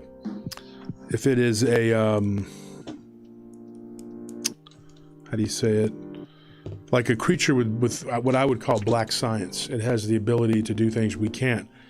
I mean, what are you going to do when you run into this creature? Like, how are you going to deal with it? Like, how are you going to corral it or stop it? Or, I mean, how are you going to prove anything? I mean, you can't prove anything. There's no way to do it.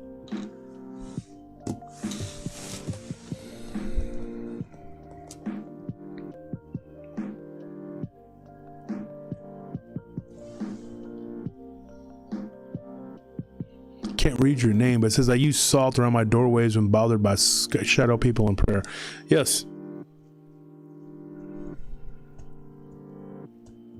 Sebastian was Special Agent Victor's friend. Okay.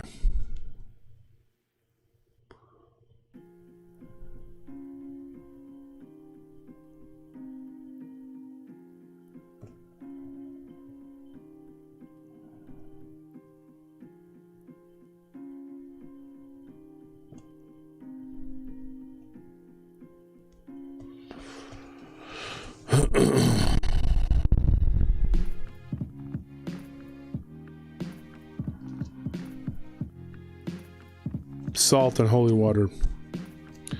Better to have it and not need it than to need it and not have it. Says, is there a PRT Discord channel?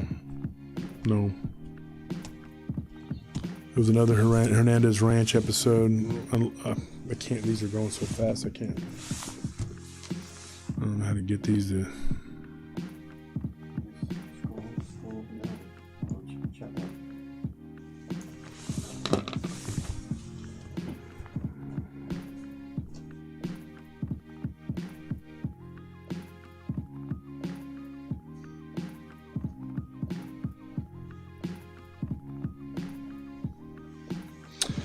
Says, what if Dogman, Bigfoot, and all the others come from portals while they're near the portal or fresh from it? They seem translucent, but as they stay in our dimension longer, they solidify and get stuck.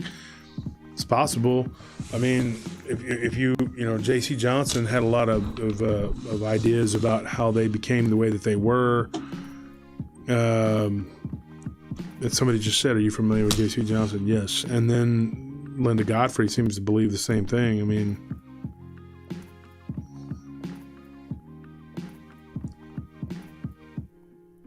we don't even know what will work a lot of the time, not until the government opens that vault door, which will never happen, so we won't know. So on the last episode of the Hernandez Ranch, it seems that no matter what type of assault rifles you unload on these creatures, it has little to no effect on them. Not necessarily. According to Noah, you can actually knock them out. And while they are in a sort of suspended animation where they can't move, you light them on fire, according to him. And according to him, they are all evil. So, you know, he's not a believer. He dispels any notions of them being like some sort of nature creature, friendly spirit thing, you know, whatever.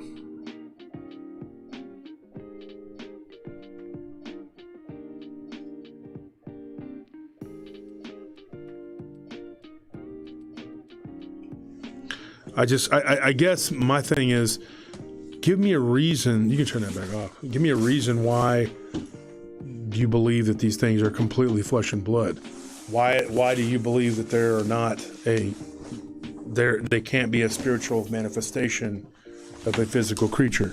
Like, why is it that you believe that? Give me your responses here, folks. If you're a flesh and blood person, I'm not saying that they aren't flesh and blood. I'm saying that they are.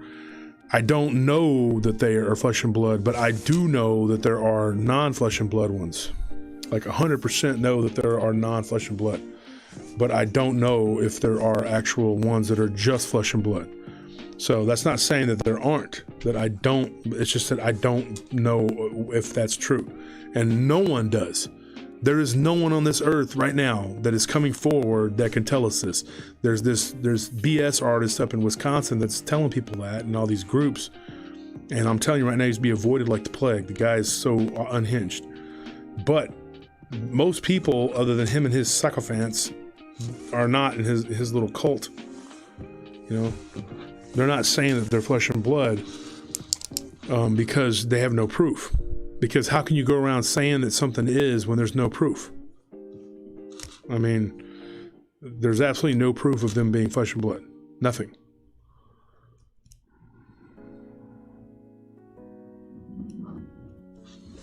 But there are tons and tons and tons of stories that show us that they are not completely physical. Here's what's funny is that me and Ryan both have had what appeared to be physical encounters with these creatures, but you know, we both kind of came to the same conclusion over hours of research and talking and poring over accounts that we're dealing with something that's more than just physical. And what we saw, both of us, two different creatures, could have been a physical manifestation from a spiritual-esque type entity.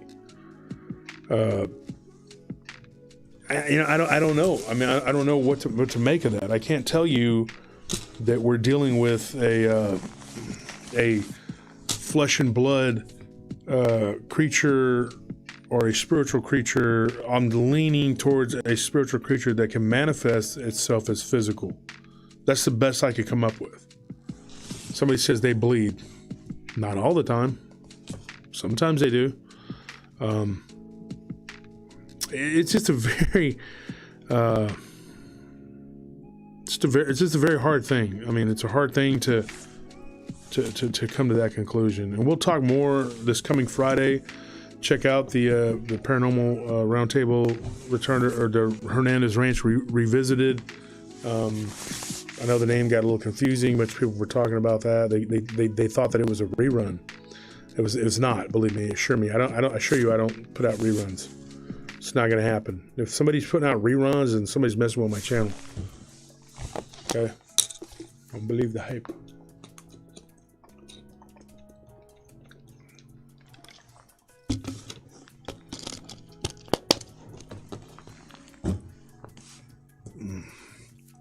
I'm sorry, folks, but I am going to have to use a lozenge.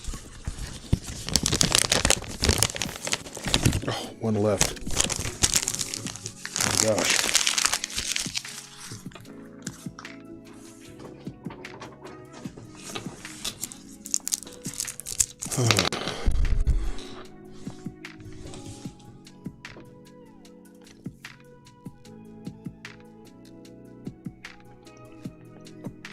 Somebody said changing vibrations. I think vibration has a lot to do with what we see and how we see it.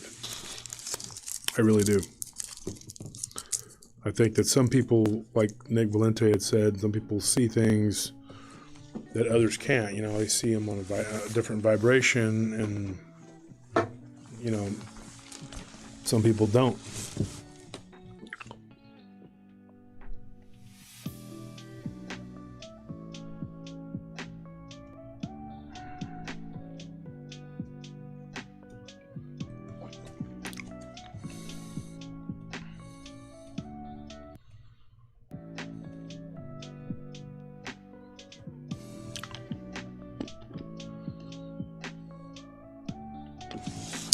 That's a good point somebody just made.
It says here, angels have their own bodies, plus exist in the spiritual world. When the three came to Abraham, they were in physical bodies, but the two angels went to destroy the cities.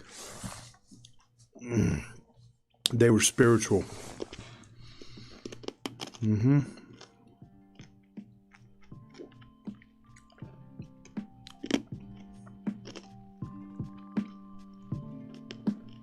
This one says, I believe that they're flesh and blood because they urinate. They didn't use the word urinate, but and poop on themselves, and they eat flesh. Well, if you're in an earthly body and you're manifesting yourself as a physical whatever, yeah, maybe you do physical things. But as far as eating flesh and drinking blood, those are things that involve taking energy and life force. So that doesn't necessarily prove anything. This thing can be just as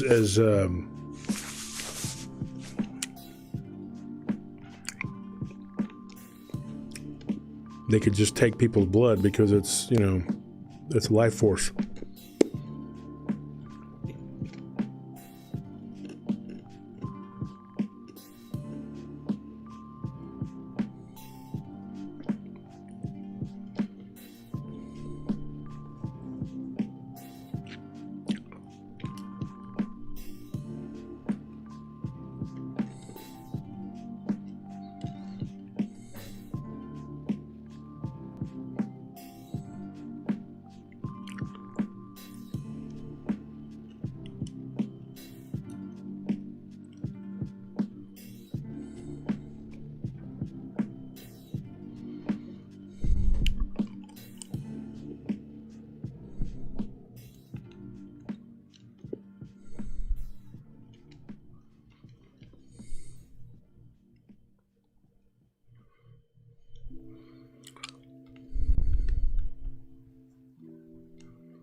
Just reading the comments here. Any plans on bringing on a remote viewer or psychic medium? Would be cool to see someone legit like Laura Lynn Jackson from Windbridge Institute. I don't know her, but have her hit me up. Yes, like that. It says they kill animals as a sacrifice, kind of, for a type of energy. Yep.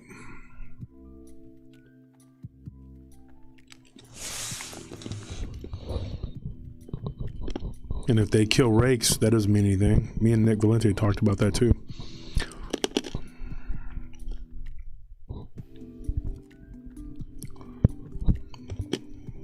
The evil has no loyalty. Kill each other too.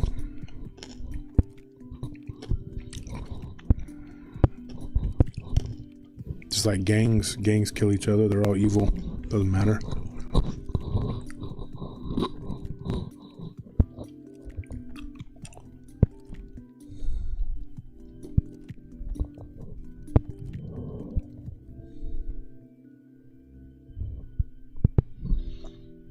Yeah, if rakes are fake, Susie Ford, rakes are not fake. The name is just fake. There was a very silly woman that said that she puts no stock into any story about the rake. And I think that's very foolish. Because just because somebody calls it that doesn't mean it doesn't exist. I could call this pen a truck. Doesn't make it a truck, but doesn't mean this pen doesn't exist. Oh, it's just because I gave the wrong name. That's how silly that is.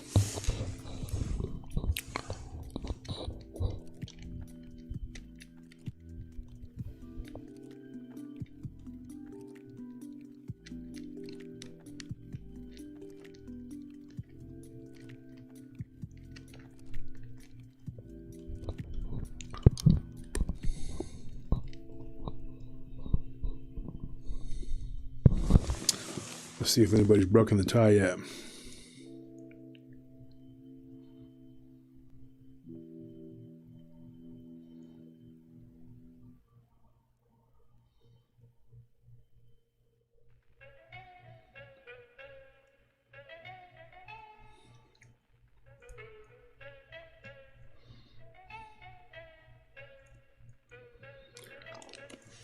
We gotta get this going here.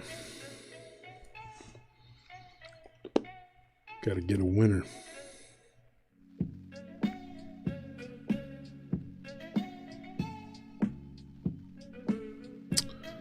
Still on 55 and 55. Oh, okay. No, it's not. It's pulled ahead. Whoever drew the this picture right here, if you can see it, I'm trying to get it out of the light. That one that looks kind of devilish, weird looking. And whoever drew that one, I don't know who you are, but hit me up.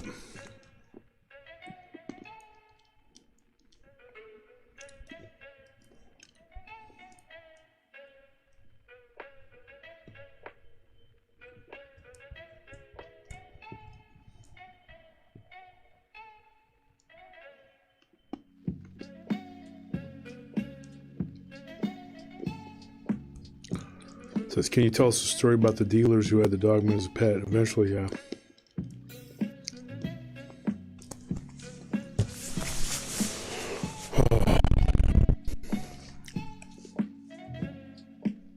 Plasma is a type of smokeless fire. I guess it could be construed that way.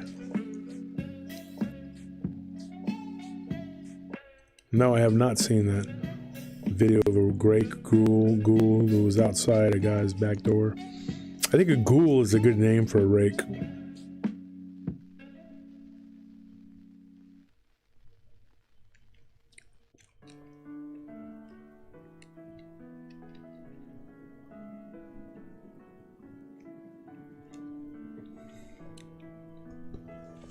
I don't believe Stripes is dead. They are paranormal. I think his energy is still around, but him as a physical being on this plane of existence, I think it's over. But, I mean, if you look at it like, you know, they are beings that are, you know, able to manifest as physical, and if they stay in this realm, you know, eventually they live, possibly die in the body that they, you know, that they managed to create, and then they go back over as a spiritual entity. I don't know how that works.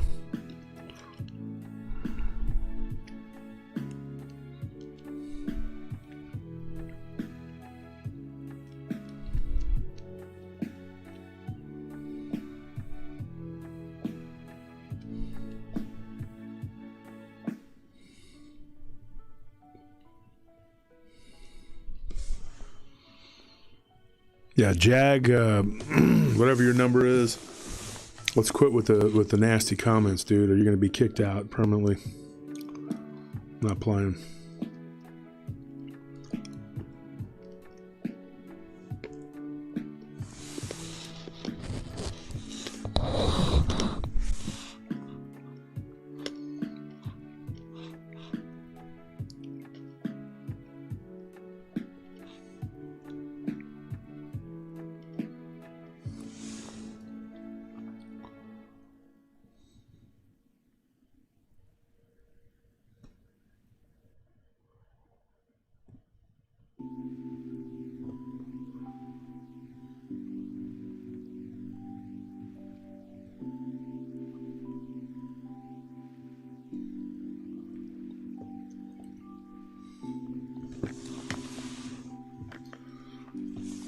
All right, folks. Well, I guess I'm gonna cut it short tonight if we're not gonna ask any pertinent questions in the shows.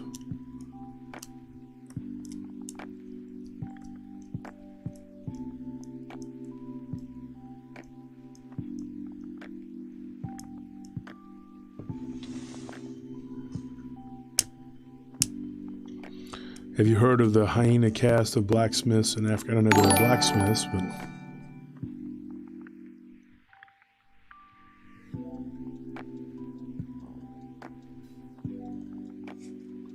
Thank you, Angel Martin. Says, just want to thank you for not banning people who disagree with you or something on something. Just have my membership canceled by someone for disagreeing.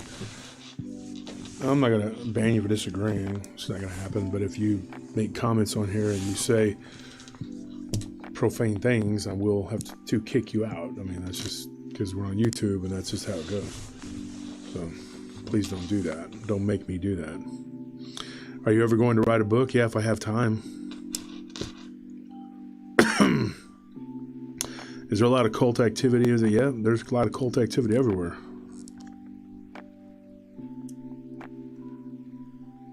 Do I believe the beast of Gévaudan was a dog man?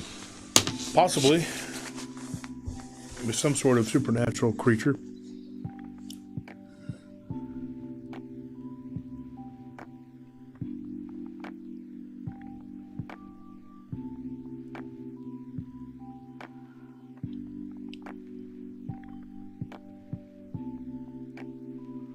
Do I believe there's a connection between Cherokee devils and stripes? I don't know why there would be.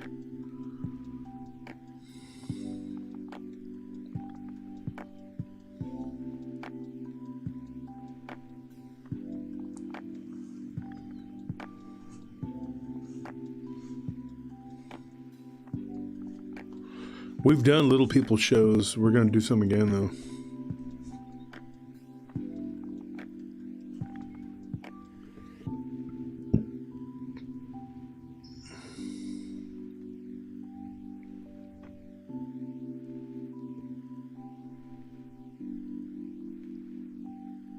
The haunted key story. Actually, it's missing again.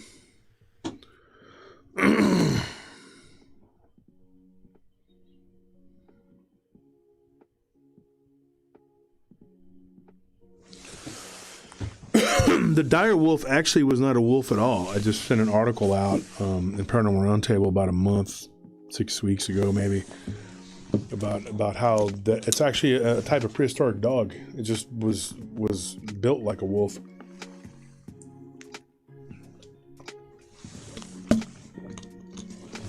They're actually two different things. Would I say that the dogmen are like wolves in the film Dog Soldiers? Not necessarily. The ones in Dog Soldiers, they didn't have hair. They just had hair in certain places, like near their ankles, which made them look like they had hooves or something. It was weird. You know, one of the things about these werewolf movies, these werewolf shows, these directors, creators, producers, whatever they are, it's very rare that they actually will make a werewolf that looks like what you would think a dogman / werewolf would look like. They always take this creative whatever and they turn it into something weird and silly looking. Like a lot of people are big fans of the American Werewolf in London. I think that thing looks weird. I mean, he looks like really fat in one spot. His head looks kind of small. I don't know. It's just not a... It's a good movie. It's a good movie as far as werewolf movies goes. If you're into werewolf movies, you know, I'm kind of like, take it or leave it with werewolf movies. But I don't look at them as any different than any horror movie, I guess. But most of the movies, though, that do make werewolves, you would think that with special effects and with all the other stuff we got, they could make one that looks cool. And they don't seem to get it. It's like you can everybody will tell you which movies they like the best, and they're always Silver Bullet, it's Bad Moon, The Howling, Dog Soldiers. Those are the ones that everybody likes. And if you notice the theme on those, they're the ones that look like what you would expect a two-legged werewolf to look like. But you got all these other weird movies, you know, where they make the werewolves look goofy and silly, and they just don't do a good job on them. And they tend not to be as popular, you know. And if you can't, you know, if you're not going to portray the creature correctly, I mean, I don't even know where they get the idea to make the creatures look as ridiculous and silly as they do. It boggles my mind, the people that are able and allowed to make movies. You know, it's not fair. There's people that really just don't even have any business doing anything creative, and they get all the breaks, but the rest of us have to suffer. It doesn't seem like it'd be that hard. I mean, it's pretty common sense just to make a werewolf that looks like what you would think a werewolf would look like on two legs and whatever. Hey, Polito, what's going on? We need help, man. We need work. We need workers. We need my people need time off.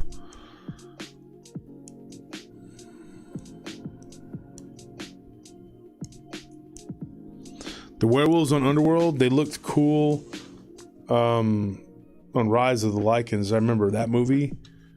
I think I watched maybe 1.5 of the other movies, and it was just terrible. Because you had these little, small, weak, like vampire people taking these giant werewolves and breaking their necks with one hand and all this. It was it's so silly, dude. I mean, it's like that's not how it works. You know, it's just silly. I don't know what that means, the mauled bears.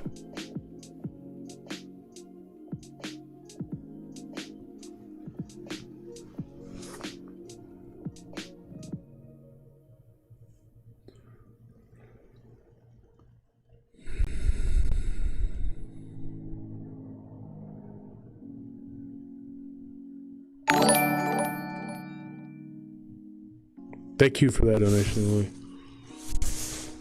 Says I heard that the last scene of the howling is a legit turning. No.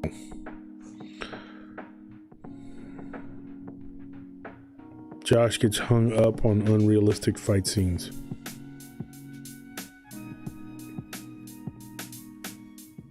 The underworld, most of it is pretty much a bunch of silly, tiny little people doing things to giant dogmen. Doesn't make any sense. Wolf, have you ever heard of the stickmen? What is that?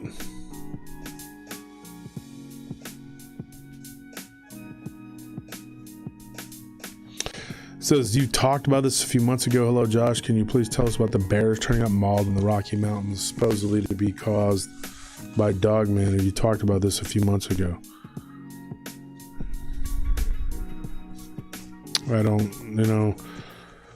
I don't remember exactly what that is. You'd have to refresh my memory because there's a lot of information that comes and goes through here. Can Bigfoot beat a dogman in a fight? I think it just depends. Says here, big fan from Dogman Radio, was wondering if you were going to do any more shows with Vic. I don't know. It remains to be seen. Probably going to be keeping most of my stories in-house. Growing my channel, building my channel. I like Vic. He's a good guy. I just don't agree with some of the people that go on there. Some of the things that are said are just kind of gets... I don't know. I like most of the guests, I guess. I don't really listen to it very often. When I have, periodically, it's kind of hit or miss.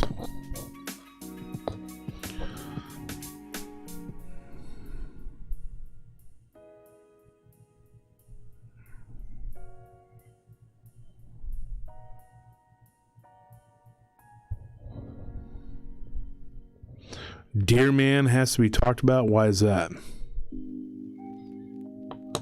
Why do we need to talk? Tell me why we need to talk about Deer Man. Give me a reason. Can't please everybody. You can't please most people. That's a problem. I heard rangers have found hibernating bears dug out of their dens and torn to bits. Send me some information about that.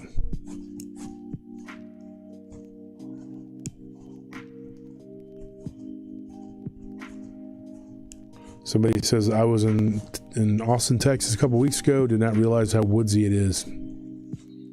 That's all it is one big woods. We're living in the middle of a forest. That's why there's so much stuff here.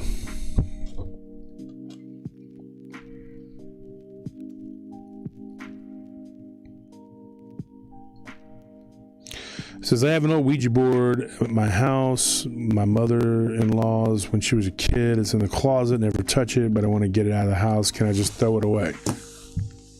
If you want to get rid of it, the best thing to do would probably be to burn it. I mean, but take it out somewhere where you're not going to, light your house on fire or cause a forest fire or whatever.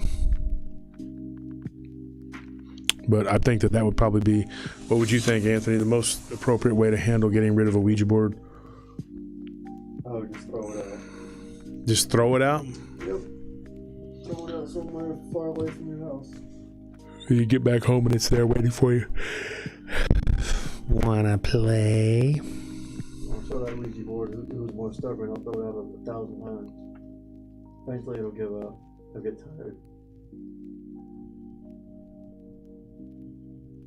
Boyta was asking if you believe in Duendes. In Duendes? Mm-hmm. Of course. It's the little people. There, just want to stay down right there. Wants to pop up like alfalfa. If you look in a mirror, say Vic Cundiff 3 times, Ryan Reynolds chokes you out from behind. Wow, that's interesting.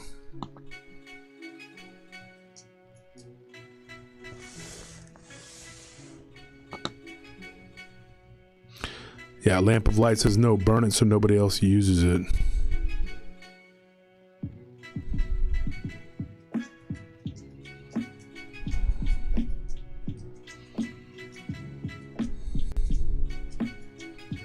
Is that the music?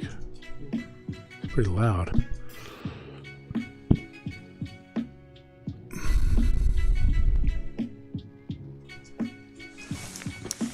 So at least the tie will be broken.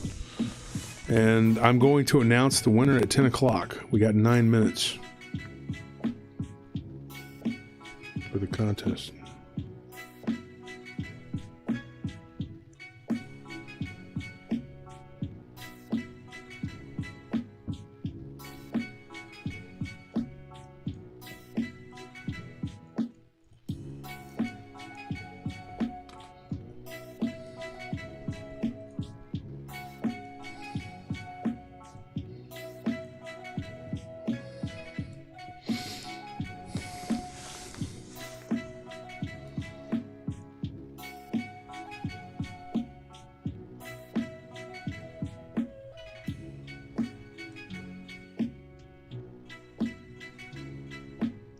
Whoever you are, Jones, that's all it says on there is Jones, hit me up, because you're obviously going to win.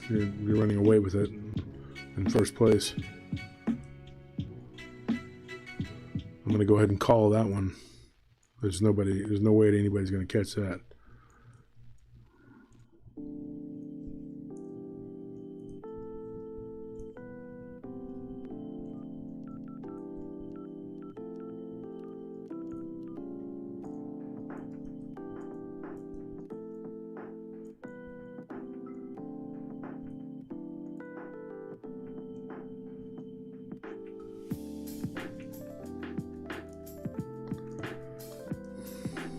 So I just announced that. So now it just comes down to, can the picture with the goat man accosting the people in the PRT shirts,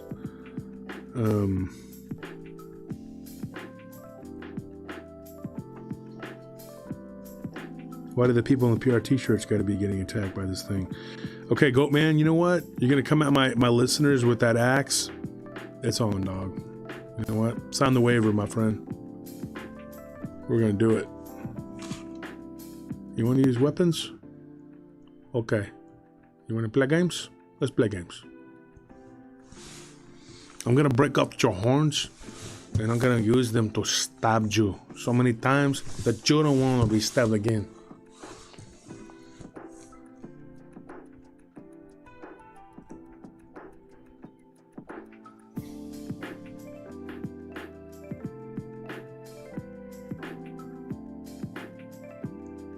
So we're gonna see. It's coming down to the wire.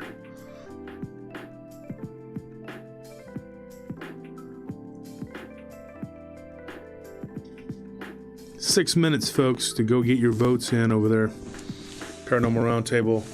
It's in the announcements section. Paranormal Round Table group on Facebook. We're almost at 5,000 members over there. So go check it out and place your vote for who's going to be in second place, or I guess third place actually. Second place is pretty much locked up.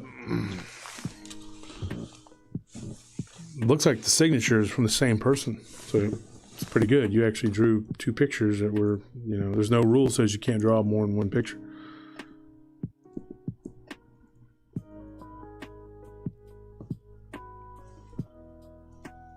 My wife just sent me a message. Says, never burn the boards that opens the gate.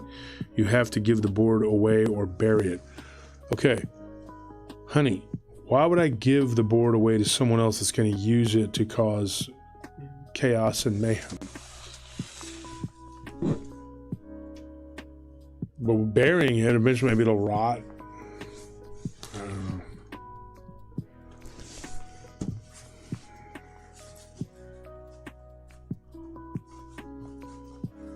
It looks kind of cool, doesn't it? So, a few more minutes and we'll check that contest and we'll see who won.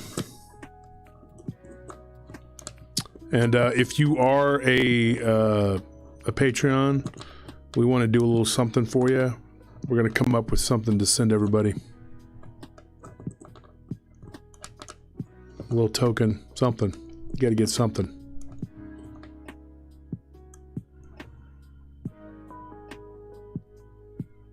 Says, may I post a clearing technique?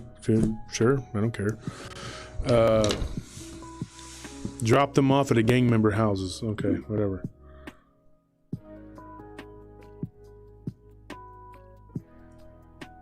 Okay, Nelly just said, I know you wouldn't give the board away. I'm just saying those are the ways that you get rid of it.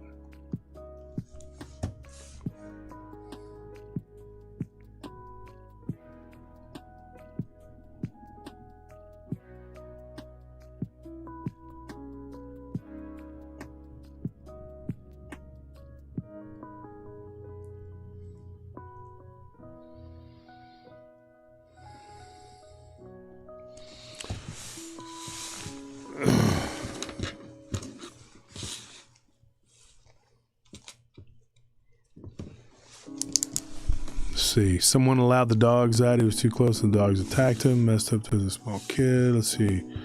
It's a great idea, especially to stop some unnecessary gossiping the family might deal with.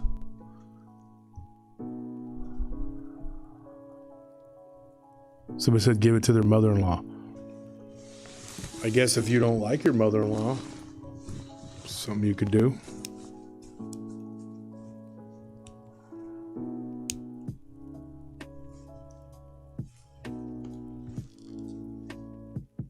No, I am not pro gang member. Past lives, whatever, that's all done.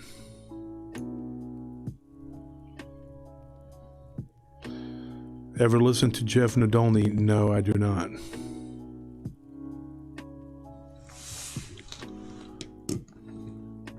Yeah, you're supposed to, if you ever do mess with one of these horrible things, you're supposed to close it. But I would suggest not messing with him to begin with.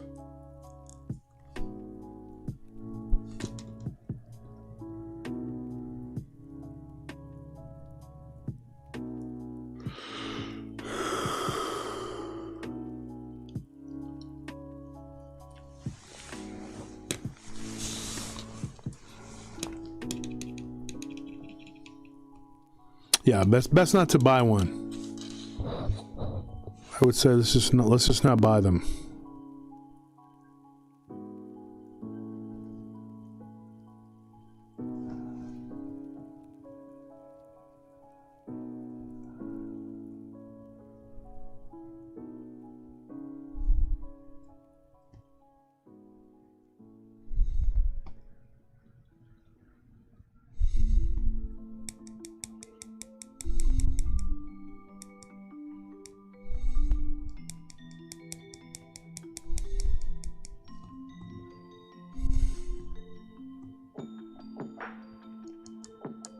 Yeah, asking me about other people, other podcasters, people I'm listening to, whatever. I don't really listen to podcasts, so I know people who do listen to podcasts like all day, all the time. My brother listens to podcasts like 24/7. I don't, paranormal or otherwise. So I'm not the person to ask about podcasts.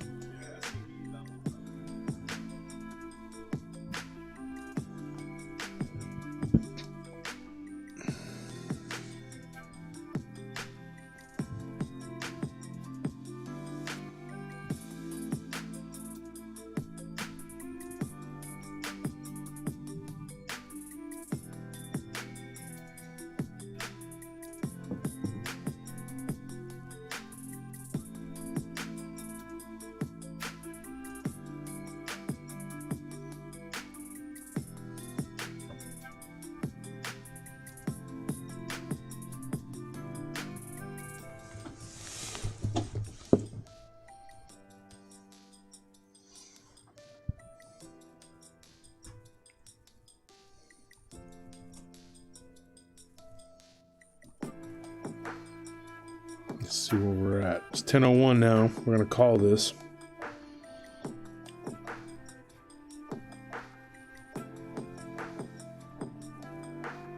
Whoever drew the Jones pictures, get in touch with me. The third place,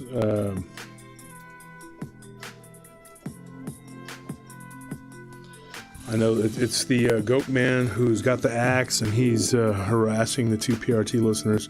So I'm going to take care of that guy. I'm going to break his horns and shove him up his butt. I think I'm playing.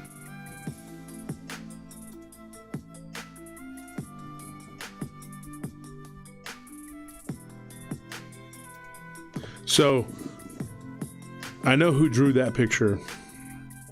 I recognize the artwork. I don't know who drew the other ones that say Jones on them. You got to let me know who you are. Message me, please. The other one I will send the shout out is Jason McFadden. You narrowly beat out Ashley Clapstein. Ashley, I believe you won first place last month, but you almost won third place this month. But so yeah, Jason McFadden from New Zealand, you are the third place winner. So congratulations.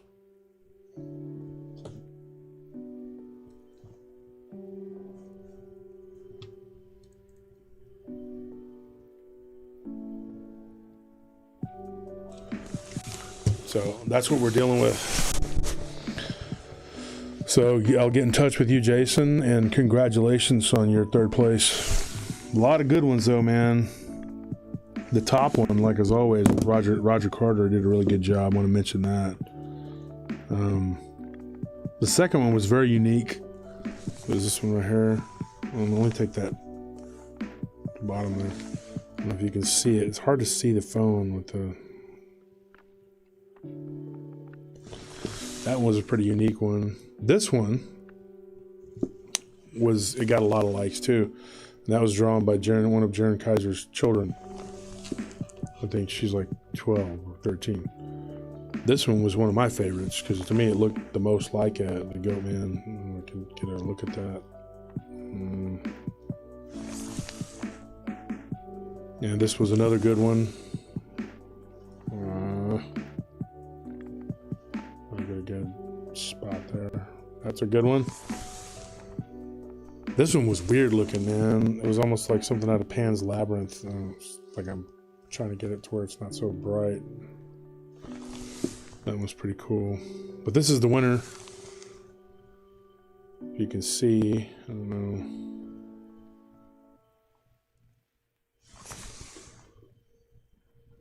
And then you had this one.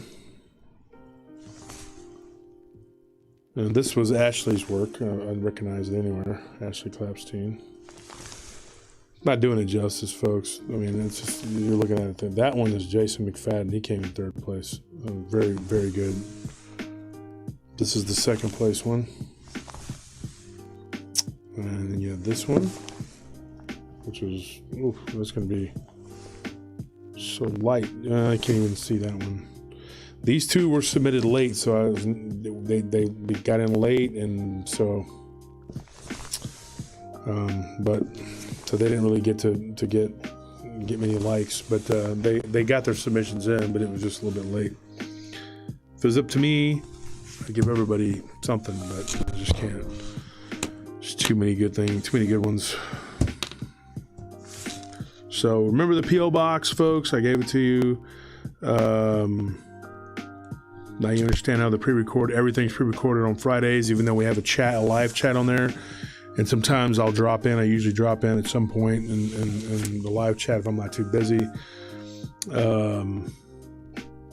We talked about the contest, the friend requests. I don't know what else there is to talk about.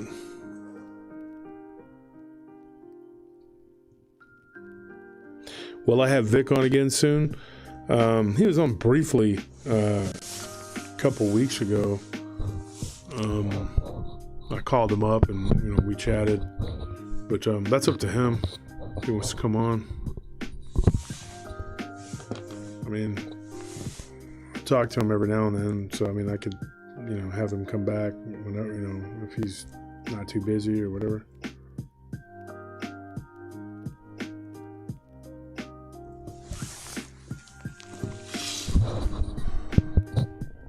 Wolf, have you heard of the Mill Race Monster? I live 15 minutes from Mill Race Park. No, I have not. What is that?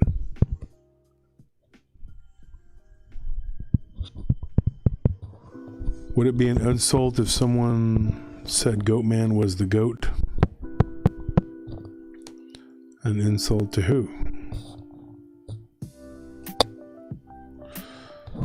Thanks for blocking my questions. I'm done with this show. Who's blocking your questions, sir? I don't even know who you are or why you're complaining. What did this person... Killer Kano 79. I don't see anything on here.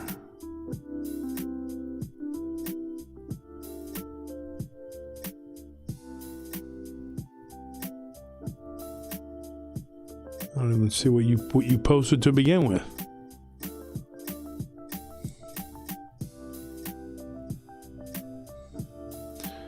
Do you believe in the Cherokee Devil? I don't know what you're talking about. What is the Cherokee Devil?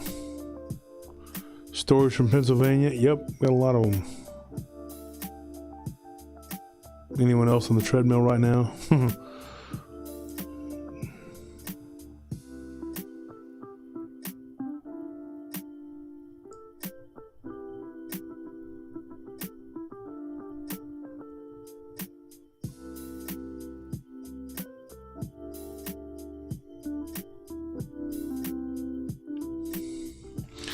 Anyways, I don't know why you got so offended and why you feel the need to be done with us. I don't know what we did. Didn't block your questions.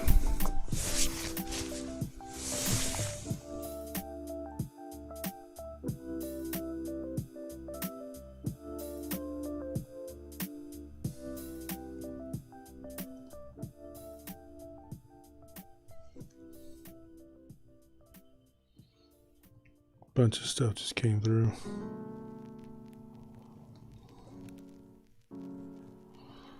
Yes, Ryan said no one was blocked. If he used any profanity, YouTube auto blocked him.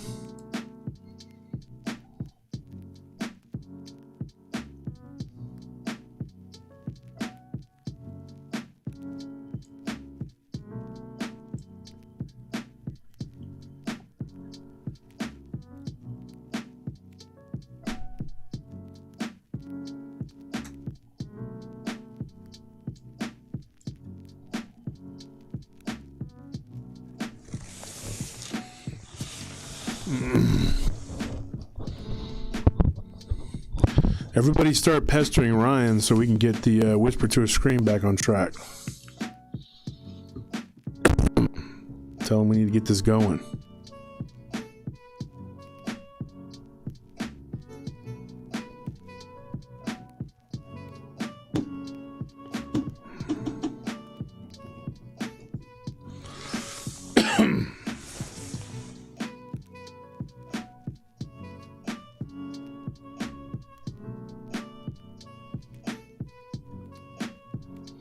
Any chance on getting an interview with the man who removed the entity from your brother? I wish. We don't know where he's at or what he's doing. We don't have any information on his whereabouts. So.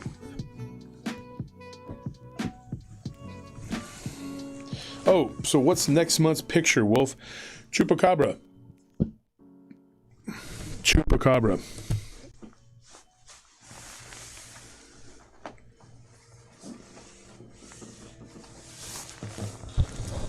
We're going to be doing the Chupacabra and not the blue dog. Okay, the blue dog is something completely different. We're not talking about the little dog, the dog creature that people see around here that looks weird with the weird fangs and all that. That's a blue dog. Chupacabra is the little, I don't know, reptilian-looking creature that looks almost like it has the eyes of the gray alien with a little fin on its back. Look up, do the research on it. You'll see.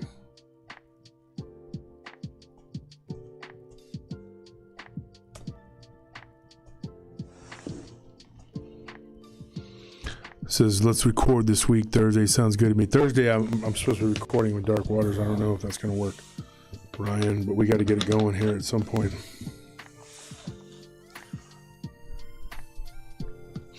I want to know about the Dogman encounter you had at Cabela's in Buda. I'll tell you what, we're out of time today. We don't have much time to talk about that. I may actually tell that story on the next Q&A. I may actually tell you that story.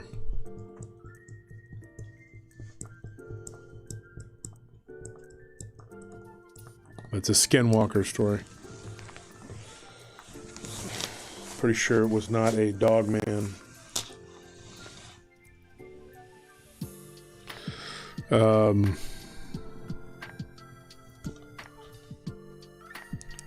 It's just a weird incident.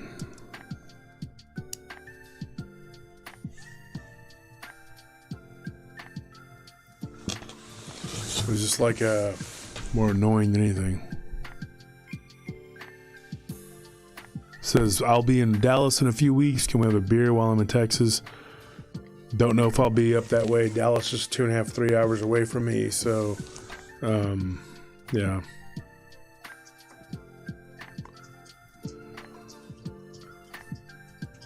All right, guys. That's all the time we have for today. Chupacabra is the next art.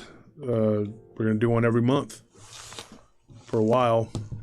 So Chupacabra is going to be the next deal. So everybody, like I said, I got the P.O. box now.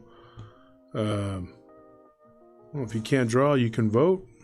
You can vote on who's, Dark Waters we're gonna record for my show. That's what I was talking about. We have a lot of stuff going on. A lot of people that I need to record with. A lot of listeners that I need to get with, that want me to record with them or tell their stories. So just hang in there, everybody. I'll do the best I can. I just have a ton of work right now, and like I said, this show costs money to produce and make and everything else, because we have to take time off from work, and so it's kind of hard.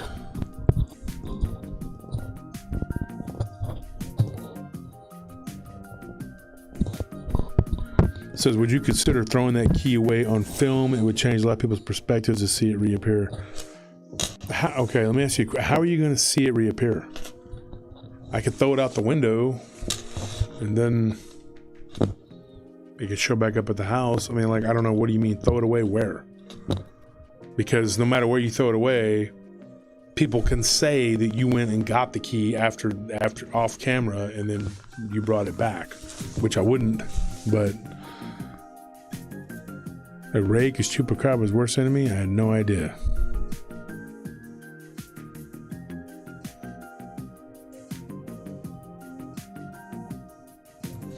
All right, man. Says much love and light to all of you. Good night.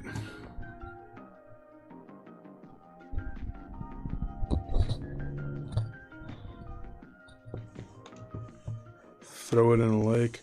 Says I'll be passing through San Antonio and Austin on my way to Dallas. Okay, well, if you're doing that, you can pass through Austin. All right, then.